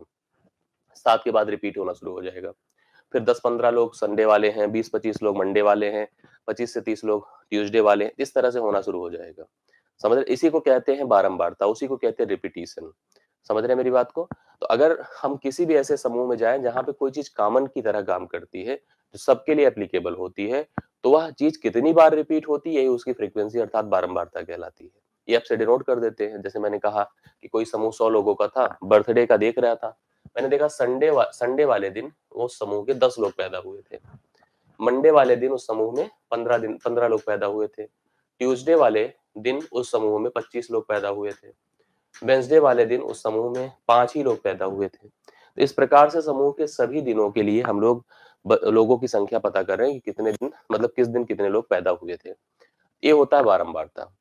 हमारी बातें समझ में आ गई? तो बारंबारता आमतौर पर फ्रीक्वेंसी से डिनोट किया जाता है, कोई चीज के रिपीटेशन को प्रेजेंट करता है कि how many times the same things is represented. कोई चीज, कोई वैल्यू कितनी बार प्रेजेंट की जा रही है, that is called the frequency. मैंने अभी बच्चों की संख्या बताया कि 100 लोग का परिवार है और बच्चों की संख्या हम नोट कर रहे हैं, ठीक है। तो हमने नोटिस किया कि जो है, पता चला कि 5 बच्चे जो है, सॉरी, हमने कहा कि ऐसे हमने देखा 0 बच्चे, मतलब ऐसा देखिए 100 लोगों की फैमिली अगर सपोज करो, 100 लोग की फैमिली है, हमने नोटिस किया कि भाई देखो, अगर बच्चों की संख्या मैक्सिमम लेके जा रहे हैं, हम 4 तक ले जाएंगे, इससे ज्यादा नहीं ले जाएंगे। 0 बच्चे, 1 बच्चे, 2 बच्चे, 3 बच्चे, 4 बच्चे, 100 लोग की पूरी सोसाइटी है। हमने नोटिस किया कि पहले परिवार में, मतलब ऐसे परिवार जिनके पास एक भी बच्चे नहीं है, 25 परिवार तो ऐसे हैं जिनके अभी कोई भी बच्चे नहीं है। एक बच्चों वाले कुल 40 परिवार है। एक बच्चों वाले कुल 40 परिवार है। 100 लोग की बात मैं कर रहा हूँ, ठीक है। फिर हमने देखा कि 30 परिवार ऐसे हैं जिनके 2 बच्चे हैं, तो जोड़ दीजिए 40 70 95। 3 परिवार ऐसे हैं जिनके पास 3 बच्चे हैं, कितना हो गया? 40 30 70 20 95 3 98, 2 परिवार ऐसे जिनके 4 बच्चे हैं, तो टोटल 100 की इंफॉर्मेशन आपने दे दिया। तो 100 परिवार का बता दिया, और यहाँ पर this is what, this is the number of student, sorry student बोल रहा हूँ, नंबर ऑफ चाइल्ड, और उनकी फ्रीक्वेंसी बारंबारता, और कितनी बार रिपीट कर रहा है, ठीक है, ये आपको देखना था। ये होता है बारंबारता। इस बारंबारता के साथ एक नया शब्द जुड़ता है, क्यूमुलेटिव फ्रीक्वेंसी। क्यूमुलेटिव फ्रीक्वेंसी, जिसको आप कहते हैं संचयी बारंबारता। संचयी बारंबारता, क्यूमुलेटिव फ्रीक्वेंसी अर्थात संचयी बारंबारता। अब देखिए संचयी बारंबारता क्या है। संचयी बारंबारता, जैसे मैंने कहा कि अब कुल बातें समझिएगा। मान लो एक टेस्ट आपने लिया स्कूल में, और टेस्ट में देखा कि जो मार्क्स थे वो मान लीजिए उसका पूर्णांक 50 था। 50 के पूर्णांक का एक टेस्ट लिया आपने, 100 बच्चों का लिया, 50 बच्चों का लिया, जितने भी ले पाए आप लिए। हमने देखा कि हमने लिखा मार्क्स को, मतलब अंक को ऐसे दिखाया, मार्क्स को क्लास इंटरवल पे रखा, साथ साथ उनकी फ्रीक्वेंसी बताई, बारंबारता जिसको आप कह रहे हैं। 0 से 10 नंबर पाने वाले बच्चे हैं, 10 से 20 पाने वाले बच्चे हैं, 20 से 30 पाने वाले बच्चे हैं, 30 से 40 पाने वाले बच्चे हैं, ठीक है, और 40 से 50 पाने वाले। 50 का ही पूर्णांक था, तो इस हिसाब से हमने सभी बच्चों को प्रेजेंट कर दिया यहाँ पर इस वर्ग अंतराल के हिसाब से। अब हम संख्या लिख रहे हैं, देखिए हमने देखा कि 0 से 10 नंबर पाने वाले कुल टोटल मान लो 50 बच्चों की इन्फॉर्मेशन अभी जितने की भी है अब दिख जाएगी आपको। ऐसे 15 बच्चे हैं जिनको 0 से 10 के बीच नंबर मिला है। 15 बच्चे उस क्लास में जिनको 10 तक, मतलब 10 तक ही नंबर मिल पाए हैं। 10 से 20 नंबर पाने वाले जो है बच्चों की संख्या 20 है। 20 बच्चे ऐसे हैं जिनको 10 से 20 के बीच नंबर मिले हैं, ठीक। 10 बच्चे ऐसे जिनको 20 से 30 के नंबर, मतलब बीच में नंबर मिले हैं, तो हो गया 35 से 45, ठीक है। 3 बच्चे ऐसे हैं जिनको 30 से 40 में मिला है, और 2 से बच्चे ऐसे हैं जिनको 40 से 50 में मिला है। अब आप अगर जोड़ दे तो टोटल 50 बच्चों की इन्फॉर्मेशन है। 50 बच्चों के लिए हमने एक टेस्ट कराया था आउट ऑफ 50, और उसमें इस तरह से जो है रेंज के हिसाब से, मतलब इस तरह से वर्ग अंतराल के हिसाब से उनके अंकों को निर्धारित कर दिया गया। हमने कहा भी यहाँ पर हमसे 2 प्रकार की अलग अलग बारंबार, ये तो बारंबारता ही है, वर्ग अंतराल है, वही मान है, और ये उसकी रिपीटिशन है। अब इसमें 2 प्रकार की अन्य बारंबारताएं भी पूछी जाती है। एक होती है, मतलब दोनों को हम नाम देते हैं संचयी बारंबारता, हिंदी में क्युमुलेटिव फ्रीक्वेंसी। क्युमुलेटिव मतलब ही सतत होता है, कंटिन्यूड होता है, रिपीटिंग होता है, जो हम लोग समझे। 2 प्रकार की होती है, एक होती है एलसीएफ, एक होती है एमसीएफ। एलसीएफ और दूसरा क्या होता है एमसीएफ। एक होती है less than cumulative frequency, Hindi में आप इसको प्रोनाउंसिएशन इसका कर सकते हैं। एलसीएफ का मतलब होता है लेस देन क्युमुलेटिव फ्रीक्वेंसी, और एमसीएफ का मतलब होता है more than cumulative frequency. Less than का मतलब कम से कम, और मोर देन का मतलब ज्यादा से ज्यादा। अक्सर इसे सीएफ ही लिखा जाता है, क्युमुलेटिव फ्रीक्वेंसी लिखा जाता है, और ज्यादा तो उपयोग जो होता है वो लेस देन का ही होता है। अब आप समझो लिखा कैसे, हम जैसे मैंने लिखा एलसीएफ, इसका सिस्टम समझिए होता कैसे, काम कैसे करता है। जैसे मैंने कहा एलसीएफ, अब सुनिएगा बातों को। मैंने कहा कि हमारे स्कूल में सबसे पहले आप जानते हैं जो जो आंकड़े, 0 से 10 नंबर पाने वाले कुल 15 बच्चे हैं, ठीक है। 0 से 10 नंबर पाने वाले कुल 15 बच्चे हैं। 10 से 20 पाने वाले कुल 20 बच्चे हैं। 20 से 30 पाने वाले कुल 10 बच्चे हैं, और 30 से 40 पाने वाले 3, और 40 से 50 पाने वाले कुल 2 बच्चे हमारे क्लास में हैं। अब हमने नोटिस किया हमको फाइंड करना है LCF, less than cumulative frequency. जब भी आपको लेस देन पूछेगा या सीएफ पूछेगा, मैंने कहा कि 99% चांसेस होता है आपकी परीक्षा में सीएफ अर्थात क्युमुलेटिव फ्रीक्वेंसी लिख कर आने की। और क्युमुलेटिव फ्रीक्वेंसी लिख कर आई है तो मतलब हम किसकी बात कर रहे हैं, लेस देन की बात कर रहे हैं। मोर देन अगर लिखा है, स्पेसिफाई किया है, तो आप उस पर जरूर काम करिएगा, अन्यथा हमारा काम ज्यादातर लेस देन से चल जाता है। हम इसमें मोर देन, जब लेस देन की बात करेंगे तो हम जो क्लास इंटरवल अर्थात वर्ग अंतराल होगा उसके मैक्सिमम पर जाएंगे। मैक्सिमम 0 से 9, 0 से 10 है तो हम 10 पर जाएंगे। किस पर जाएंगे, 10 पर। और हम कहेंगे 10 से कम नंबर पाने वाले कुल कितने बच्चे हैं क्लास में। 10 से कम का मतलब 10 से 0 15 होना चाहिए ना। कितना होना चाहिए, 15। अब मैं पूछूं आपसे 20 से कम नंबर पाने वाले बच्चे कितने हैं कुल। 20 से कम का मतलब 20 से 10 थोड़ी, 20 से 0 होगा। तो 20 से 10 में अगर 20 से 10 का रेंज होता तो 20 होते, तो 20 से 0 जाना है तो 20 तो इसके पास है, और 20 से 10 में 20 है और 10 से 0 में 15 है, तो कुल 35 हो जाएंगे। कितने हो जाएंगे? 35। कितने हो गए? 35। ठीक है। अब मैं पूछूं कि 30 से कम पाने वाले बच्चों की संख्या बताइए। 30 से कम पाने वाले की बच्चों की संख्या, तो 30 से 20 में 10 है, 20 से 30 में 20 है 30, और 30 से 10 से 0 है 15, तो 45 हो जाएगा। कितना हो गया? 45। अब मैं पूछूं आपसे 40 से कम पाने वाले बच्चों की संख्या, तो इसमें 3 है, 10 है, 20 है, 15 है, तो 48 हो गया। और 50 से कम पाने वाले बच्चों की संख्या 50 है। तो जो यहां आता है वही टोटल सम ऑफ फ्रीक्वेंसी होता है। जो यहां लास्ट आता है that is called the sum of frequency, वही बारंबारताओं का योग हो जाता है। इसका 60 तरीका जो लिखा गया है, कैसे लिखा गया सुनिए। लिखने का तरीका समझिए। जब भी कभी संचयी बारंबारता पूछेगा, आपको वर्ग अंतराल दिया है, बारंबारता दिया है, हम तुरंत कहेंगे 15 का 15 ही, पहले का तो वही हो जाता है, पहले का वही हो जाता है। दूसरे में इसको जोड़ दीजिए, देखिए 15 में 20 जोड़िए तो आपको 30 मिल जाता है, 35 मिल जाता है, और 35 में 10 जोड़ेंगे तो आपको 45 मिल जाएगा, 45 में 3 जोड़ेंगे तो 48 मिल जाएगा, 48 में 2 जोड़ेंगे तो 50 मिल जाएगा। तरीका समझ में आया? पहले का वही हुआ, दूसरे में क्या हुआ कि आपने इसको इसमें जोड़ा, ये मिला, इसमें इसको जोड़ा, ये मिला, इसको इस तरह से जोड़ते चले गए तो आपको मान मिलता जाएगा। आई बातें समझ में? कोई दिक्कत है? नहीं। आगे बढ़ता हूं, लिखिए एमसीएफ। एमसीएफ, हाँ, मोर देन क्युमुलेटिव फ्रीक्वेंसी, अगला जो काम है मोर देन का है। सुनिए कैसे किया जाएगा। मोर देन देखिए कैसे काम करता है, समझिएगा सब लोग।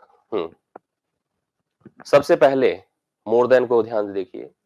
हमने जब लेस देन को सोचा तो लेस देन के लिए हम अपर पे गए ना, अपर पे, और हमने कहा 10 से कम नंबर पाने वाले बच्चों की संख्या, फिर हमने कहा 20 से कम पाने वाले बच्चों की संख्या। अब मैं आपसे पूछ रहा हूं 0 से ज्यादा पाने वाले बच्चों की संख्या, तो आप कहोगे सर 50। 0 से ज्यादा पाने वाले बच्चों की संख्या 50, टोटल बच्चे 50 है कि नहीं है? तो 0 से ज्यादा मतलब 0 से ज्यादा, मिनिमम पे जाइए, बोलिए मैक्सिमम जाइए। 0 से ज्यादा मतलब 50। अब मैं पूछूंगा 10 से ज्यादा, तो 10 से ज्यादा का मतलब 0 से 10 वाला घट जाएगा, मतलब 15 घट जाएगा, तो कितना होगा? 35। कितना हो जाएगा? 35। पूरी बात सुनिए। हमने कहा 10 से ज्यादा, तो आपने कहा इसका मतलब ऊपर वाला हटा दें 50 में से, तो ऊपर वाला मतलब 15 हटा दे तो 35 हो गया। अब मैं बोलूं 20 से ज्यादा, इन दोनों को हटाना है 50 से, इन दोनों मतलब इन दोनों को, तो 15 और 20, 35 घटेगा तो 15 हो जाएगा। कितना हो जाएगा? 15। अब मैं कहूं 30 से ज्यादा, तो मतलब इन तीनों को हटाना है, तीनों मतलब कितना हो जाएगा? 45 हटाइए तो 5 हो जाएगा। अब मैं कहूं 40 से ज्यादा, मतलब इन चारों को हटाइए, तो चारों मतलब 48 हटाएंगे 2 बचेगा। अब सुनिए, इसका तरीका समझिए क्या होता है लिखने का। इसका तरीका क्या होता है, इसमें सबसे पहला वही होता है जो सम ऑफ फ्रीक्वेंसी होता है, 50। 50 ठीक है। अब 50 में से जो उसकी फ्रीक्वेंसी दी है उसको घटा दीजिए। 50 में से 15 घटाएंगे, देखिए 35 आया। 35 में से 20 घटाइए, 15 आएगा। 15 में से 10 घटाइए, 5 आएगा। 5 में से 3 घटाइए, 2 आएगा। मतलब पहले का क्या होगा? टोटल होगा। पहले का टोटल था 50। 50 में से सामने की बारंबारता घटा दो 35। 35 में सामने की बारंबारता घटा दो 15। 15 में सामने की बारंबारता घटा दो 5, और 5 में से सामने की बारंबारता घटा दो 2। इस तरह से हम मोर देन क्युमुलेटिव फ्रीक्वेंसी निकालते हैं। तो लेस देन आया, आपको मोर देन आया। अब इसका उपयोग होता है, कैसे किया जाता है इसको हम लेंगे। तो मुझे लगता है कि यहां तक आप लोगों को समझ में आ गया है। क्यों? चलिए अभी जब क्वेश्चन आएगा तो और कंफर्म होता जाएगा, फिलहाल इतना समझ जाए। 3 चीज सांख्यिकी में मुख्य हमें पढ़नी होती है। देखिए सांख्यिकी का उपयोग जो बेसिकली है, सांख्यिकी का वो क्या है कि आंकड़ों के कलेक्शन को ऐसे आप पढ़ो, आंकड़ों के कलेक्शन को ऐसे आप पढ़ो, ऐसे प्रेजेंट करो, ऐसे समझो कि आप उस पर एक कंक्लूजन पर पहुंच जाओ, अर्थात एक निर्णय पे पहुंच जाओ। मतलब इतने आंकड़े हैं यार, उसको देखकर हम क्या अनुमान लगाएं। ठीक है, गोडाउन भरा है चावल से, गेहूं से या लोगों से, हम उसको देखकर क्या समझ पाए। जितना अच्छा आप समझ लेंगे उतना ही समझ लीजिए कि इफेक्टिव काम आप कर रहे हो। जितने अच्छे से आप समझ लो उतना इफेक्टिव। जैसे हम किसी समूह को देखें और तुरंत बता दे यार ये तो ऐसे ही लोग हैं, पूरा कैलकुलेशन हुआ, पता चला हाँ सही में आपका तो आंकड़ा बड़ा अच्छा है, आपकी एनालिसिस बड़ी अच्छी है, माना जाता है। हम लोग आंकड़ों को लेकर के अनुमान लगाते हैं, एक प्रिडिक्शन करते हैं, और अगर वो सटीक हो जाता है तो हमारी बड़ी स्किल मानी जाती है, बड़ा अनुभवी हम माने जाते हैं। तो हम पूरे आंकड़ों को देख करके हम उसके एक ऐसे मान को ढूंढेंगे, तलाशेंगे, जो मान पूरे आंकड़े को रिप्रेजेंट करे अर्थात प्रदर्शित करे, जो मान उस पूरे आंकड़े को प्रेजेंट करे अर्थात प्रदर्शित करे। तो इस प्रेजेंटेशन के लिए हमारे पास तीन तरह के एक्टिविटी होती है। एक होता है मीन, जिसको कहते हैं माध्य, एक होता है मीडियन, जिसको कहते हैं माध्यिका, और एक होता है मोड, जिसको कहते हैं बहुलक।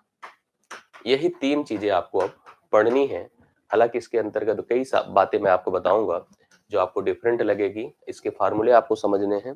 तो इन तीन चीजों को पढ़ने की हमें आवश्यकता है, लेकिन मीन पढ़ना है, मीडियन पढ़ना है, मोड पढ़ना है, सबसे इंपॉर्टेंट यही है। उनके फार्मूले हमें जो है याद रखने हैं। सकट चौथ है। अच्छा अच्छा, चलिए।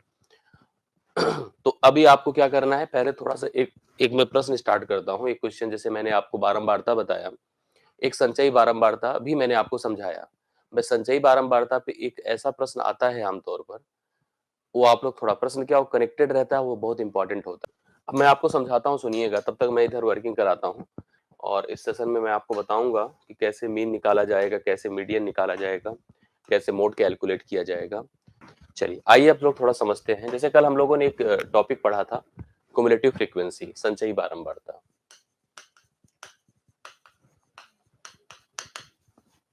क्युमुलेटिव फ्रीक्वेंसी, इसको हम लोग क्या कहते थे, संचयी बारंबारता।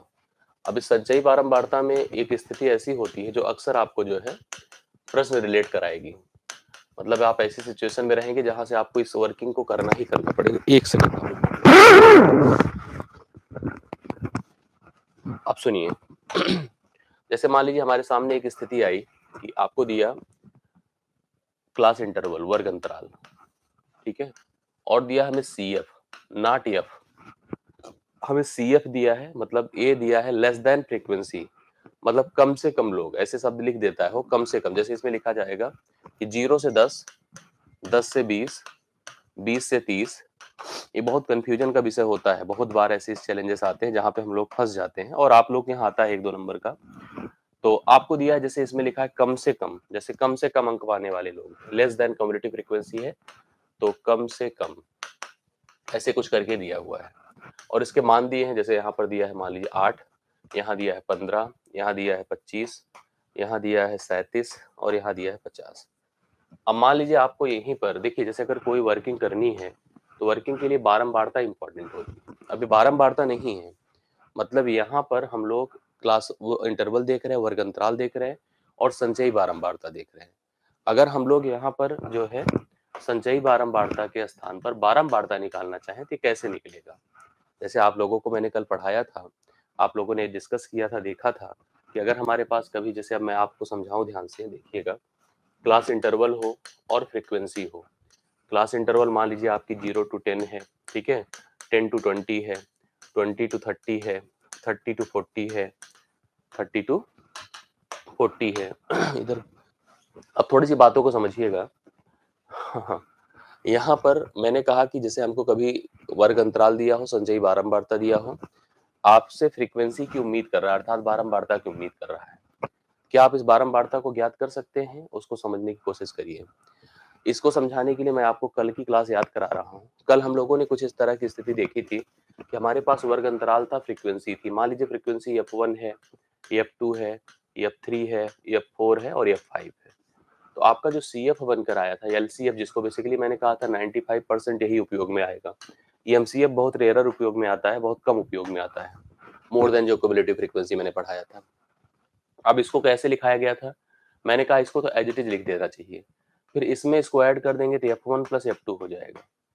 फिर इसको भी ऐड कर देंगे तो F1 plus F2 plus F3 हो जाएगा। फिर इसको भी ऐड कर देंगे तो इसमें जो है जो आएगा हमारे पास F1 plus F2 plus F3 plus F4 हो जाएगा। फिर इसमें भी ऐड कर देंगे तो F1 plus F2 plus F3 plus F4 plus F5 हो जाएगा। मतलब इस प्रकार से हम एलसीएम बनाते थे। ये स्थिति यहाँ भी है। अगर मान लो आपके सामने क्युमुलेटिव फ्रीक्वेंसी दिया है, हम लोग को फ्रीक्वेंसी ज्ञात करनी है, तो हम फिलहाल तो लिखे उल्टा है। मतलब आपको सही सही पूछा जाए तो हम इधर लिख करके रखेंगे, ज्यादा अच्छे समझ में आएगा। लेकिन आप समझते जाइए तो आपको यहाँ से भी क्लियर होता चला जाएगा। जैसे आपको पता है कि ये 8 ही रहेगा, ये क्या रहेगा 8 रहेगा।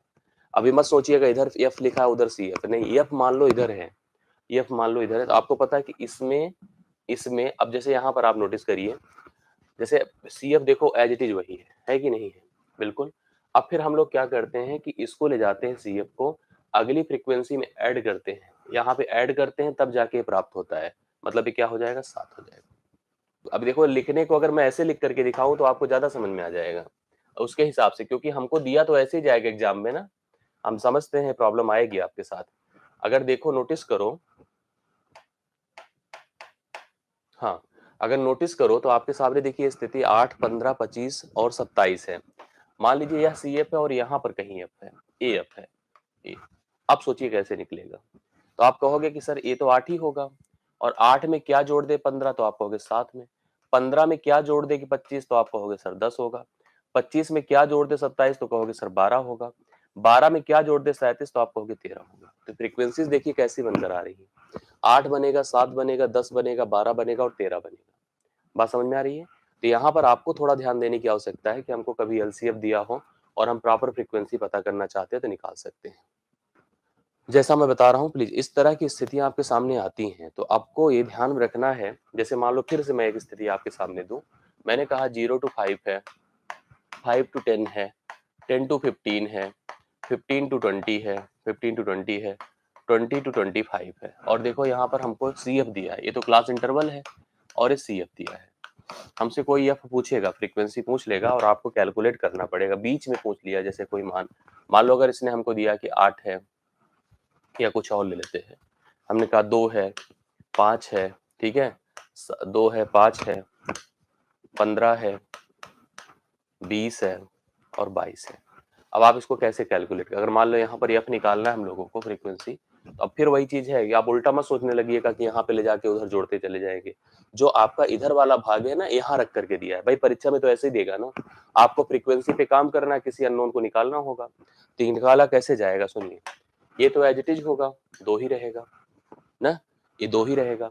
अब फिर क्या करते हैं हम लोग, इसको इसमें जोड़ करके इसको प्राप्त करते हैं, तो अर्थात 3 जोड़े होंगे तो इसको प्राप्त करेंगे, इसको इसमें जोड़ करके इसको प्राप्त करते हैं, अर्थात 10 जोड़े होंगे तो 15 प्राप्त हुआ होगा। 15 में ऐसा क्या जोड़ दे कि 20 हो जाए, तो आपको पता है 5 जोड़ने पर 20 होगा। 20 में ऐसा क्या जोड़ दे तो 22 हो जाए, तो आप कहोगे सर 2 22 जोड़ने पर 22 होगा। तो फ्रीक्वेंसी आपकी 2 हो गई, 3 हो गई, 10 हो गई, 5 हो गई और 2 हो गई। इस प्रकार से फ्रीक्वेंसी हम कैलकुलेट कर सकते हैं। तो आपको ऐसी स्थितियां बार बार फेस करनी पड़ेगी और बहुत ही कॉमन स्थिति है, इसमें बीच का एक मिसिंग कर देगा और आपको कैलकुलेट करने को कहेगा, और अक्सर लोग इसमें कंफ्यूज भी हो जाते हैं। मैं आपको बताऊं, तो मिसिंग फ्रीक्वेंसी निकालने का जब प्रश्न आता है या कोई क्युमुलेटिव की स्थिति को लेकर के फ्रीक्वेंसी में कन्वर्जन की बात आती है तो हम लोग फंस जाते हैं। तो ये स्थिति आपको दिमाग में रखनी चाहिए। क्लियर हो गई बातें? अब हम आगे बढ़ते हैं और हेडिंग आपके सामने यहाँ पर मैं करने जा रहा हूँ, मेजर ऑफ सेंट्रल वैल्यू या central tendency. Measure of central central value,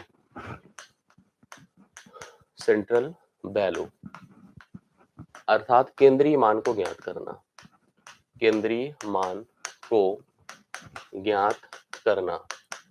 जो सेंट्रल फोकस ऑफ अट्रैक्शन होता है, जैसे किसी समूह का एक ऐसा व्यक्ति जो पूरे समूह को रिप्रेजेंट करता है, उसी की वजह से समूह जाना जाता है। ऐसा सुना होगा आप लोगों ने, जैसे आपके भी सर्किल में ग्रुप में ऐसा कोई व्यक्ति होता है जिस वजह से आपका पूरा ग्रुप जाना जाता है, ठीक है, तो उसको हम कहते हैं main focus, centre of attraction. जैसे हम किसी मान की बात करेंगे तो मान जो है बेसिकली क्या हो जाता है, मान हमारा बल्क में होता है, ज्यादा होता है, हम उसमें से किसी एक वैल्यू को सेंट्रल वैल्यू मान लेते हैं, और वही अगर आपने मैथ में हमसे पढ़ा है तो एवरेज हो जाता है, जो औसत कहलाता है। जो एक केंद्रीय मान होता है प्रत्येक को, सबको जो है प्रेजेंट करता है, बिल्कुल ग्रुप लीडर कह दीजिए, मेन फेस कह दीजिए, मतलब ऐसा ऐसा व्यक्तित्व, ऐसी चीज कह दीजिए जो पूरे चीज को, पूरे ग्रुप को, पूरे समूह को रिप्रेजेंट करता है, उसी चीज को हम लोग सेंट्रल वैल्यू कहते हैं। मतलब आप ये समझ लीजिए कि आपके पास एक बहुत बड़ा समूह है, उस समूह को रिप्रेजेंट करने का काम कोई एक ऐसी वैल्यू करेगी जिसको सब लोग स्वीकार कर ले, मतलब हर व्यक्ति, हर समूह में हर पद उसको स्वीकार कर ले और कह ले कि हमारे लिए इनको आप लिख दो, हमें कोई दिक्कत की बात नहीं है।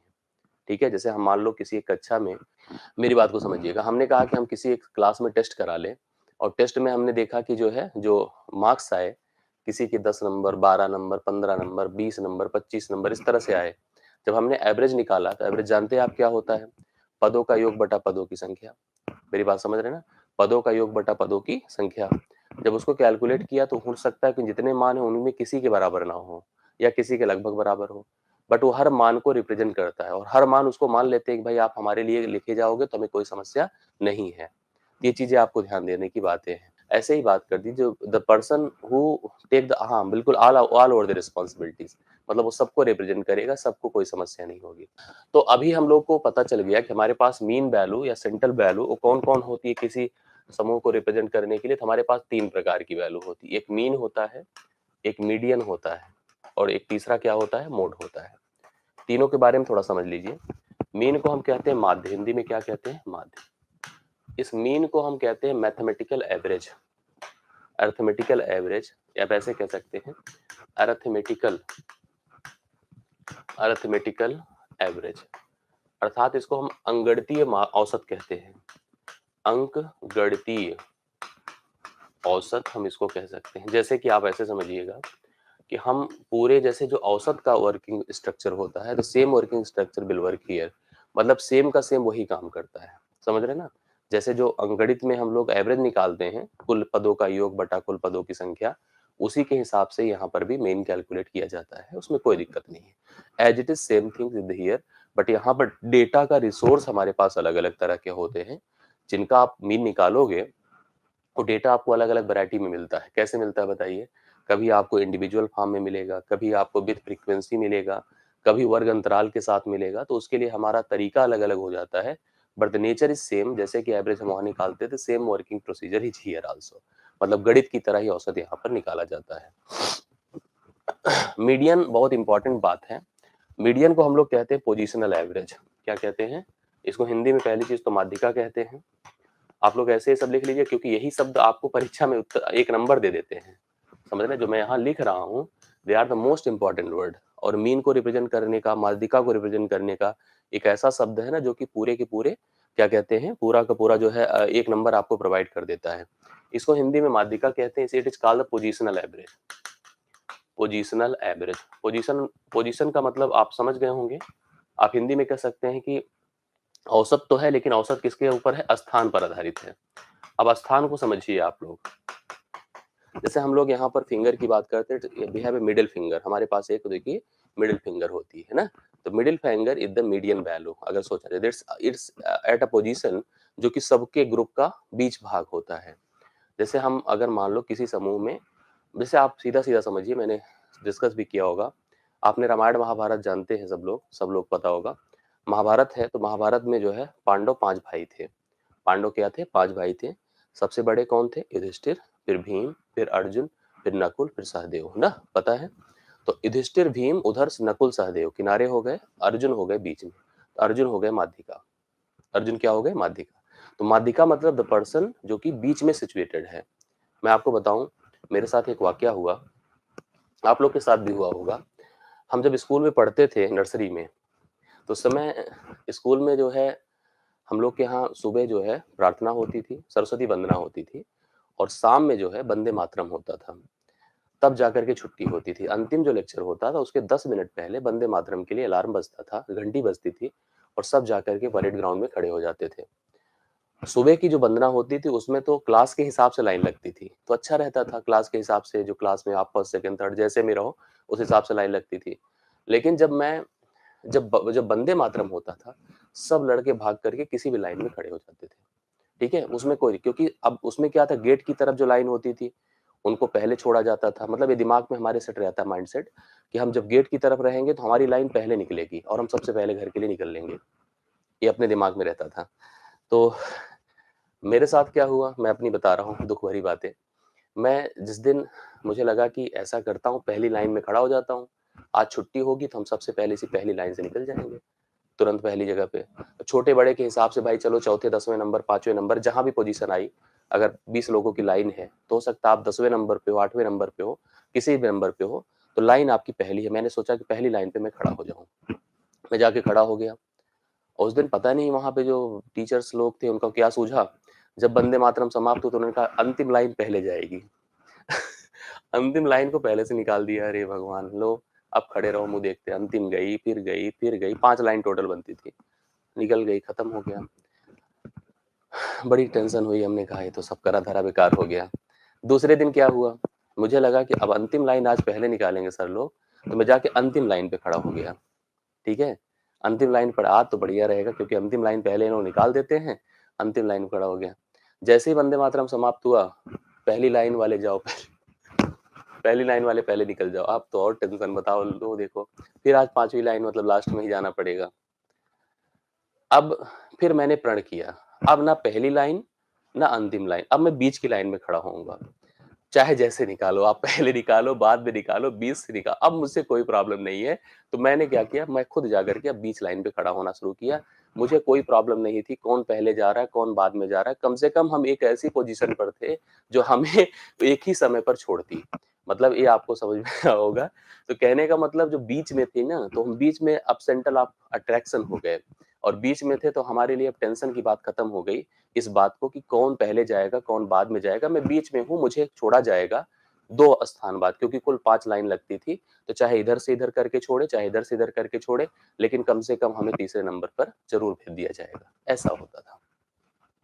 ये हुआ है, तो वही मेरा कहने का अर्थ है, जो माध्यिका है वो पोजिशनल एवरेज है, जो संख्या पर आधारित है। जैसे मैंने आप लोगों से कहा, अच्छा इसमें एक समस्या होती है, इसमें 2 फिलहाल एक समस्या तो ठीक है, लेकिन 2 बातों का ख्याल इसमें रखना पड़ता है। एक तो सबसे बड़ी बात कि यहाँ पर ग्रुप बनाना पड़ता है। मतलब जो एक दिन डिस्कस किसी ने किया था मुझसे क्लास में कि सर इसमें जो है एक होता है जैसे आप कहते हैं ना कि ग्रुप को हम रैंडमली रख देते हैं, कोई डेटा इधर से उधर। एक होता है कि हम डेटा को छोटे-बड़े के हिसाब से रखते हैं या बड़े-छोटे के हिसाब से रखते हैं। आप लोग समझ गए होंगे मेरी बातें, सरकारी स्कूल में हाँ, हम फिलहाल सरकारी हाँ, सरस्वती मंदिर जो होते थे स्कूल उस समय पढ़ता था, तो वहाँ पर जो है ऐसे ही कराया जाता था। तो यही मेरा था। अब मैं जो बता रहा हूँ उसको ध्यान से समझिएगा। मैंने कहा कि इसमें 2 बातें ध्यान रखनी होती है और एक प्रॉब्लम भी आती है। 2 बातें ध्यान में रखनी होती है कि हमारा ग्रुप्ड मतलब डेटा ग्रुप्ड होना चाहिए। ग्रुप्ड मतलब या तो छोटे से बड़ा होना चाहिए या तो बड़े से छोटा होना चाहिए। आप रैंडमली डेटा नहीं रख सकते। मान लीजिए आप अगर अंक रखे हैं, आप मार्क्स लिए हैं, आप सैलरी लिए हैं, आप कुछ भी लिए हैं, तो आपको क्या करना पड़ता था कि आपको डेटा को छोटे से बड़े या बड़े से छोटे में लिखना होगा। मतलब या तो असेंडिंग में रखना होगा या तो डिसेंडिंग में। मतलब यहाँ पर एक बात को ध्यान में रखना है कि डेटा हमारा क्या होना चाहिए, ग्रुप्ड होना चाहिए। ग्रुप का मतलब है या तो छोटे से बड़ा होना चाहिए या तो बड़े से छोटा। डेटा हमारा रैंडम नहीं होना चाहिए। एक बात ये हो गई। और इसमें जो प्रॉब्लम आती है मैं आपको बताऊं, वो प्रॉब्लम 2 चीजों को देखने से आती है। जैसे आप ज्यादा कंफर्टेबल होंगे जब डेटा ऑड रहेगा, जब हमारे पास टर्म जो पद होंगे अगर ऑड है अर्थात विषम है। जैसे मैंने पांडवों का एग्जांपल लिया, तो पांडव 5 थे। मैंने अपनी लाइन जो स्कूल वाली बात थी उसकी बात करी, तो मैंने 5 लाइन की बात करी।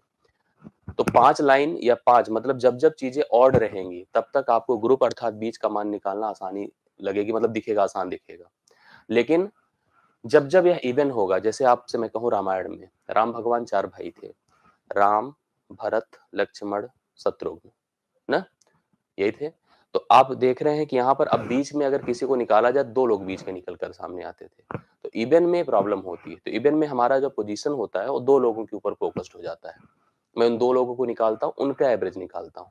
तब जाकर के हमें यहाँ पर एवरेज अर्थात सेंट्रल वैल्यू पता हो पाती है। ये हो गई हमारा विषम का कॉन्सेप्ट, मतलब सॉरी मीडियन का कॉन्सेप्ट।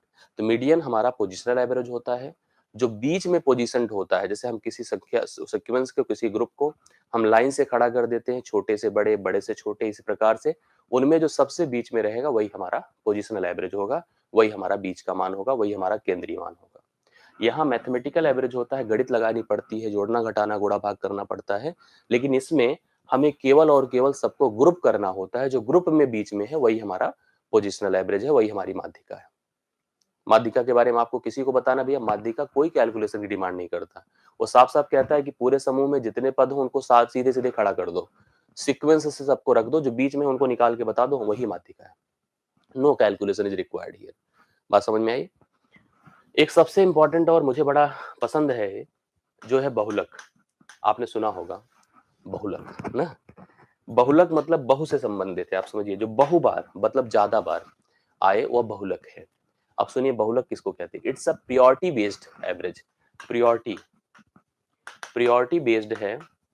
प्रियोरिटी बेस्ड का मतलब ये होता है जिसकी ज़्यादा चलती हो, जिसकी ज़्यादा चलती हो, वही बहुलक है, ठीक है? जैसे आप सुनिए, आप हाई स्कूल में अगर कोचिंग पढ़ते रहे होंगे, तो कोचिंग मतलब स्कूल अलग-अलग स्कूलों के लोग एक ही कोचिंग में जाके पढ़ते थे और अलग-अलग स्कूलों में अलग-अलग पब्लिकेशन की मैथ की किताबें चलती थी, ना? चलती थी कि नहीं?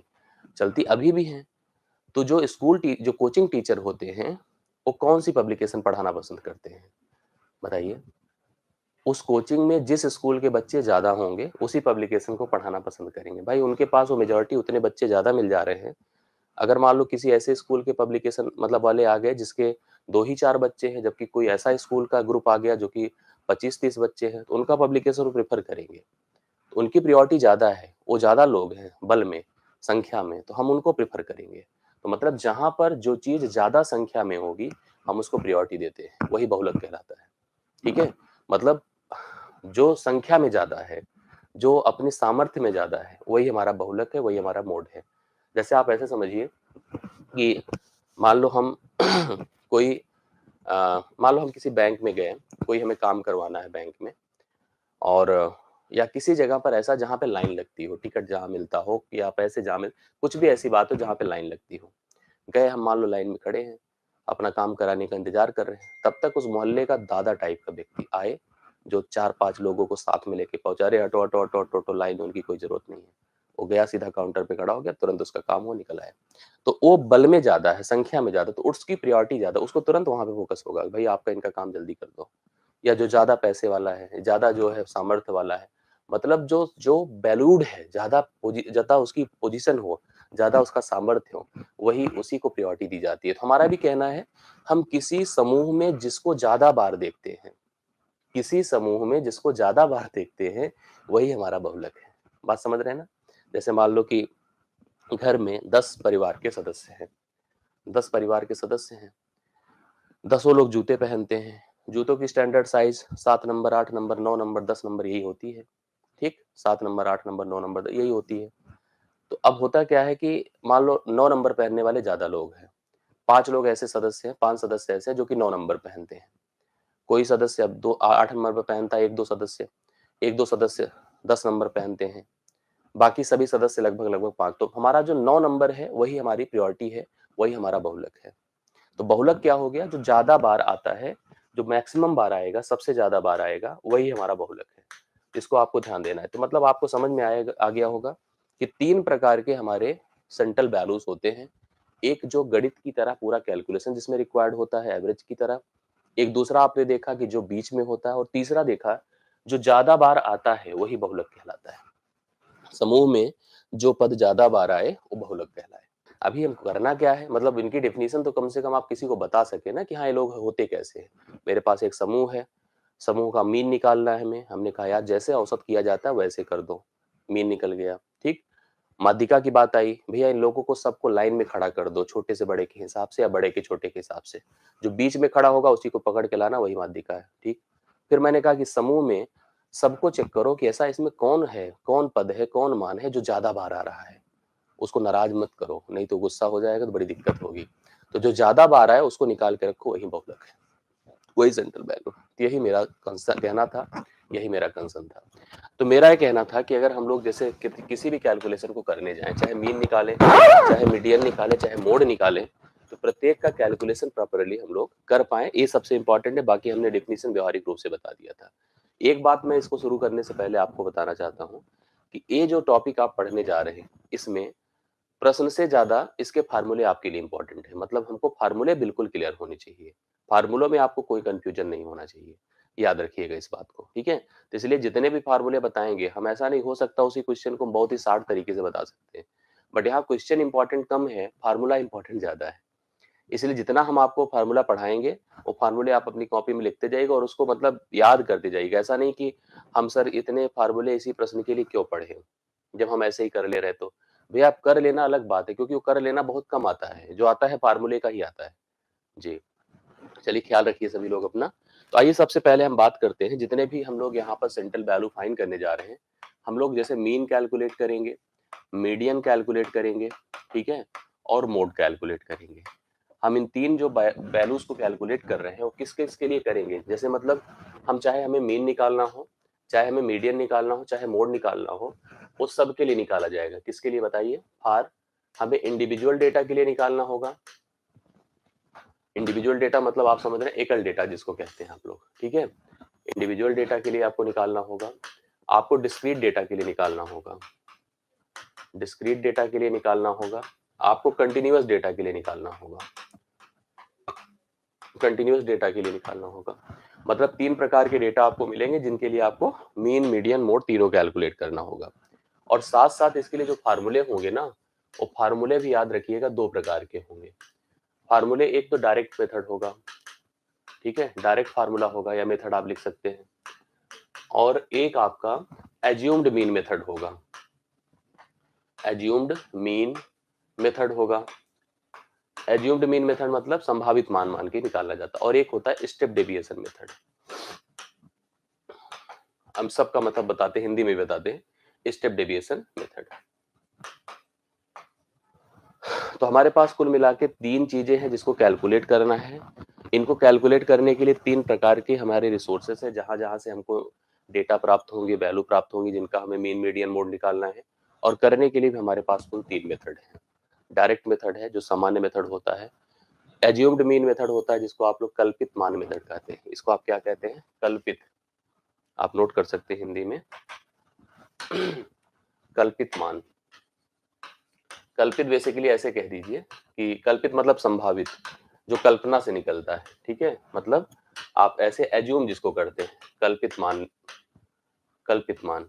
और स्टेप डेविएशन का मतलब होता है, स्टेप डेविएशन को हिंदी में क्या कहते हैं, किसी को आइडिया है? स्टेप डेविएशन विचलन मेथड बेसिकली बोलते हैं। विचलन हम आपको समझा भी देंगे होता क्या है। विचलन मेथड, विचलन मान, हाँ, पद विचलन, सही बात है अंकिता जी। तो इस तरह के हमारे पास 3 जो है अलग अलग तरीके होते हैं मीन, मीडियन, मोड तीनों को कैलकुलेट करने का। आइए एक एक करके सीखा जाए, मतलब कैसे कैसे किया जाएगा। सबसे पहले बात हम करते हैं मीन की। किसकी? मीन की। माध्य जिसको आप लोग कह रहे हैं, हम सबसे माध्य के लिए हम आपको समझाते हैं कि अगर हमारे पास डेटा कुछ इस रूप में है, कैसे, जैसे मान लो हमको दिया है x1, x2, x3 so on, xn तक का डेटा हमको दिया गया है। हम इसका अगर मीन अर्थात माध्य निकालने जाएंगे, मीन अर्थात हम इसका माध्य निकालेंगे, तो इसे हम वही जैसे एवरेज फाइंड करते थे उसी तरह से करेंगे। अर्थात हम लिखेंगे x1 plus x2 plus x3 plus so on xn divide by n। ये प्रोसेस होता है, तरीका होता है जिसके माध्यम से हम लोग मीन कैलकुलेट करते हैं। अब इसी को प्रेजेंट करने का तरीका क्या है और आप समझ लीजिएगा। और इसको प्रेजेंट करने को हम ऐसे लिख सकते हैं मैथमेटिकली, क्योंकि आपकी परीक्षा में पूछ लिया जाता है, इसलिए मतलब जरूरी लग रहा है मुझे इस चीज को लिख के दिखाना आपको। हम इसको ऐसे लिख देते हैं, सिग्मा, आप ध्यान दीजिएगा, एक्स आई अपान एन, जहां पे हम कह देते हैं कि जो आई का मान है वह इज इक्वल टू 1 से लेके एन तक है। ये आपका माध्य है। माध्य को जनरली एक्स बार से डिनोट किया जाता है। मतलब किससे? याद रखना, माध्य को जनरली हम लोग यहाँ पर एक्स बार से डिनोट करते हैं, एक्स बार से डिनोट करते हैं। यह प्रोसेस, यह तरीका होता है। अब कहोगे सिग्मा क्या है? सिग्मा समेशन है। सिग्मा जैसे ही मैथमेटिक्स में कहीं पर लिखा जाता है तो सिग्मा के अंदर जितने भी पद होते हैं सबका जोड़ हो जाता है। अगर किसी भी सिग्मा के अंतर्गत कुछ हम पद लिख रहे हैं तो all the terms will be added. So यहाँ पर अगर हमने सिग्मा एक्स आई लगाया है तो आपको यहाँ पर ध्यान से समझने की कोशिश करिएगा। आई का मान 1 से प्रारंभ होगा, x1 फिर x2 फिर x3 फिर सो ऑन xn तक। सभी पदों को जोड़ने का भाग बता रहा है, डिवाइडेड बाई पदों की संख्या, मतलब कुल पदों का योग बटा कुल पदों की संख्या। सुरभि जी क्या करेंगे? आप परेशान मत होइए सुरभि जी, आप लोग ऐसे क्यों सोचते हैं कि मतलब इस तरह से थोड़ी कोई कर देगा आपकी सब क्लासेस खत्म कर दे। टेंशन मत लीजिए, आप लोग पढ़िए चुपचाप बस, ठीक है। ये बातें आपको समझ में आई? ये तो हो गया कि मतलब हम मीन कैलकुलेट करने का एक डायरेक्ट मेथड आपको बता रहे हैं। इसी का अगर हम कल्पित मान मेथड बताते हैं तो हम लोग इसी में से किसी एक को मान अपना कल्पित मान लेते हैं। जैसे होता नहीं है कि अगर मान लो कभी कोई आप टेस्ट दीजिए या एग्जाम दीजिए, कोई भी एक पूर्णांक है, सपोज करिए मान लीजिए 50 नंबर का पूर्णांक है। हमसे किसी ने कहा कि भाई अब तुम टेस्ट दे रहे हो तो तुम्हें 35 नंबर मिल जाएगा। कितना बोला? 35। तो 35 क्या है? कल्पित मान है। 35 क्या है? कल्पना। या मान लो मैंने कहा कि जो है 10 लोगों का टेस्ट हुआ है, 10 में हमने कह दिया कि जो मीन है, एवरेज है, वह 8 है, या कोई भी है, मतलब पूर्णांक अगर हमारा 50 है तो हमने 35 बोल दिया। लेकिन एग्जैक्टली सब 35 के आसपास पाए हैं, मतलब ना तो 35 तो किसी ने नहीं पाया है। तो 35 और एक्चुअल के बीच में फर्क जो है वह डेविएशन कहलाता है, उसी को विचलन कहते हैं। जैसे मान लो हमने कहा कि हम किसी समूह में कोई टेस्ट ले, या किसी समूह का कोई भी एक मान के लिए हम लोग प्लान कर रहे थे। कोई एक व्यक्ति से हमने अनुमान लगाने को कहा कि भैया तुम बता दो एवरेज क्या होगा।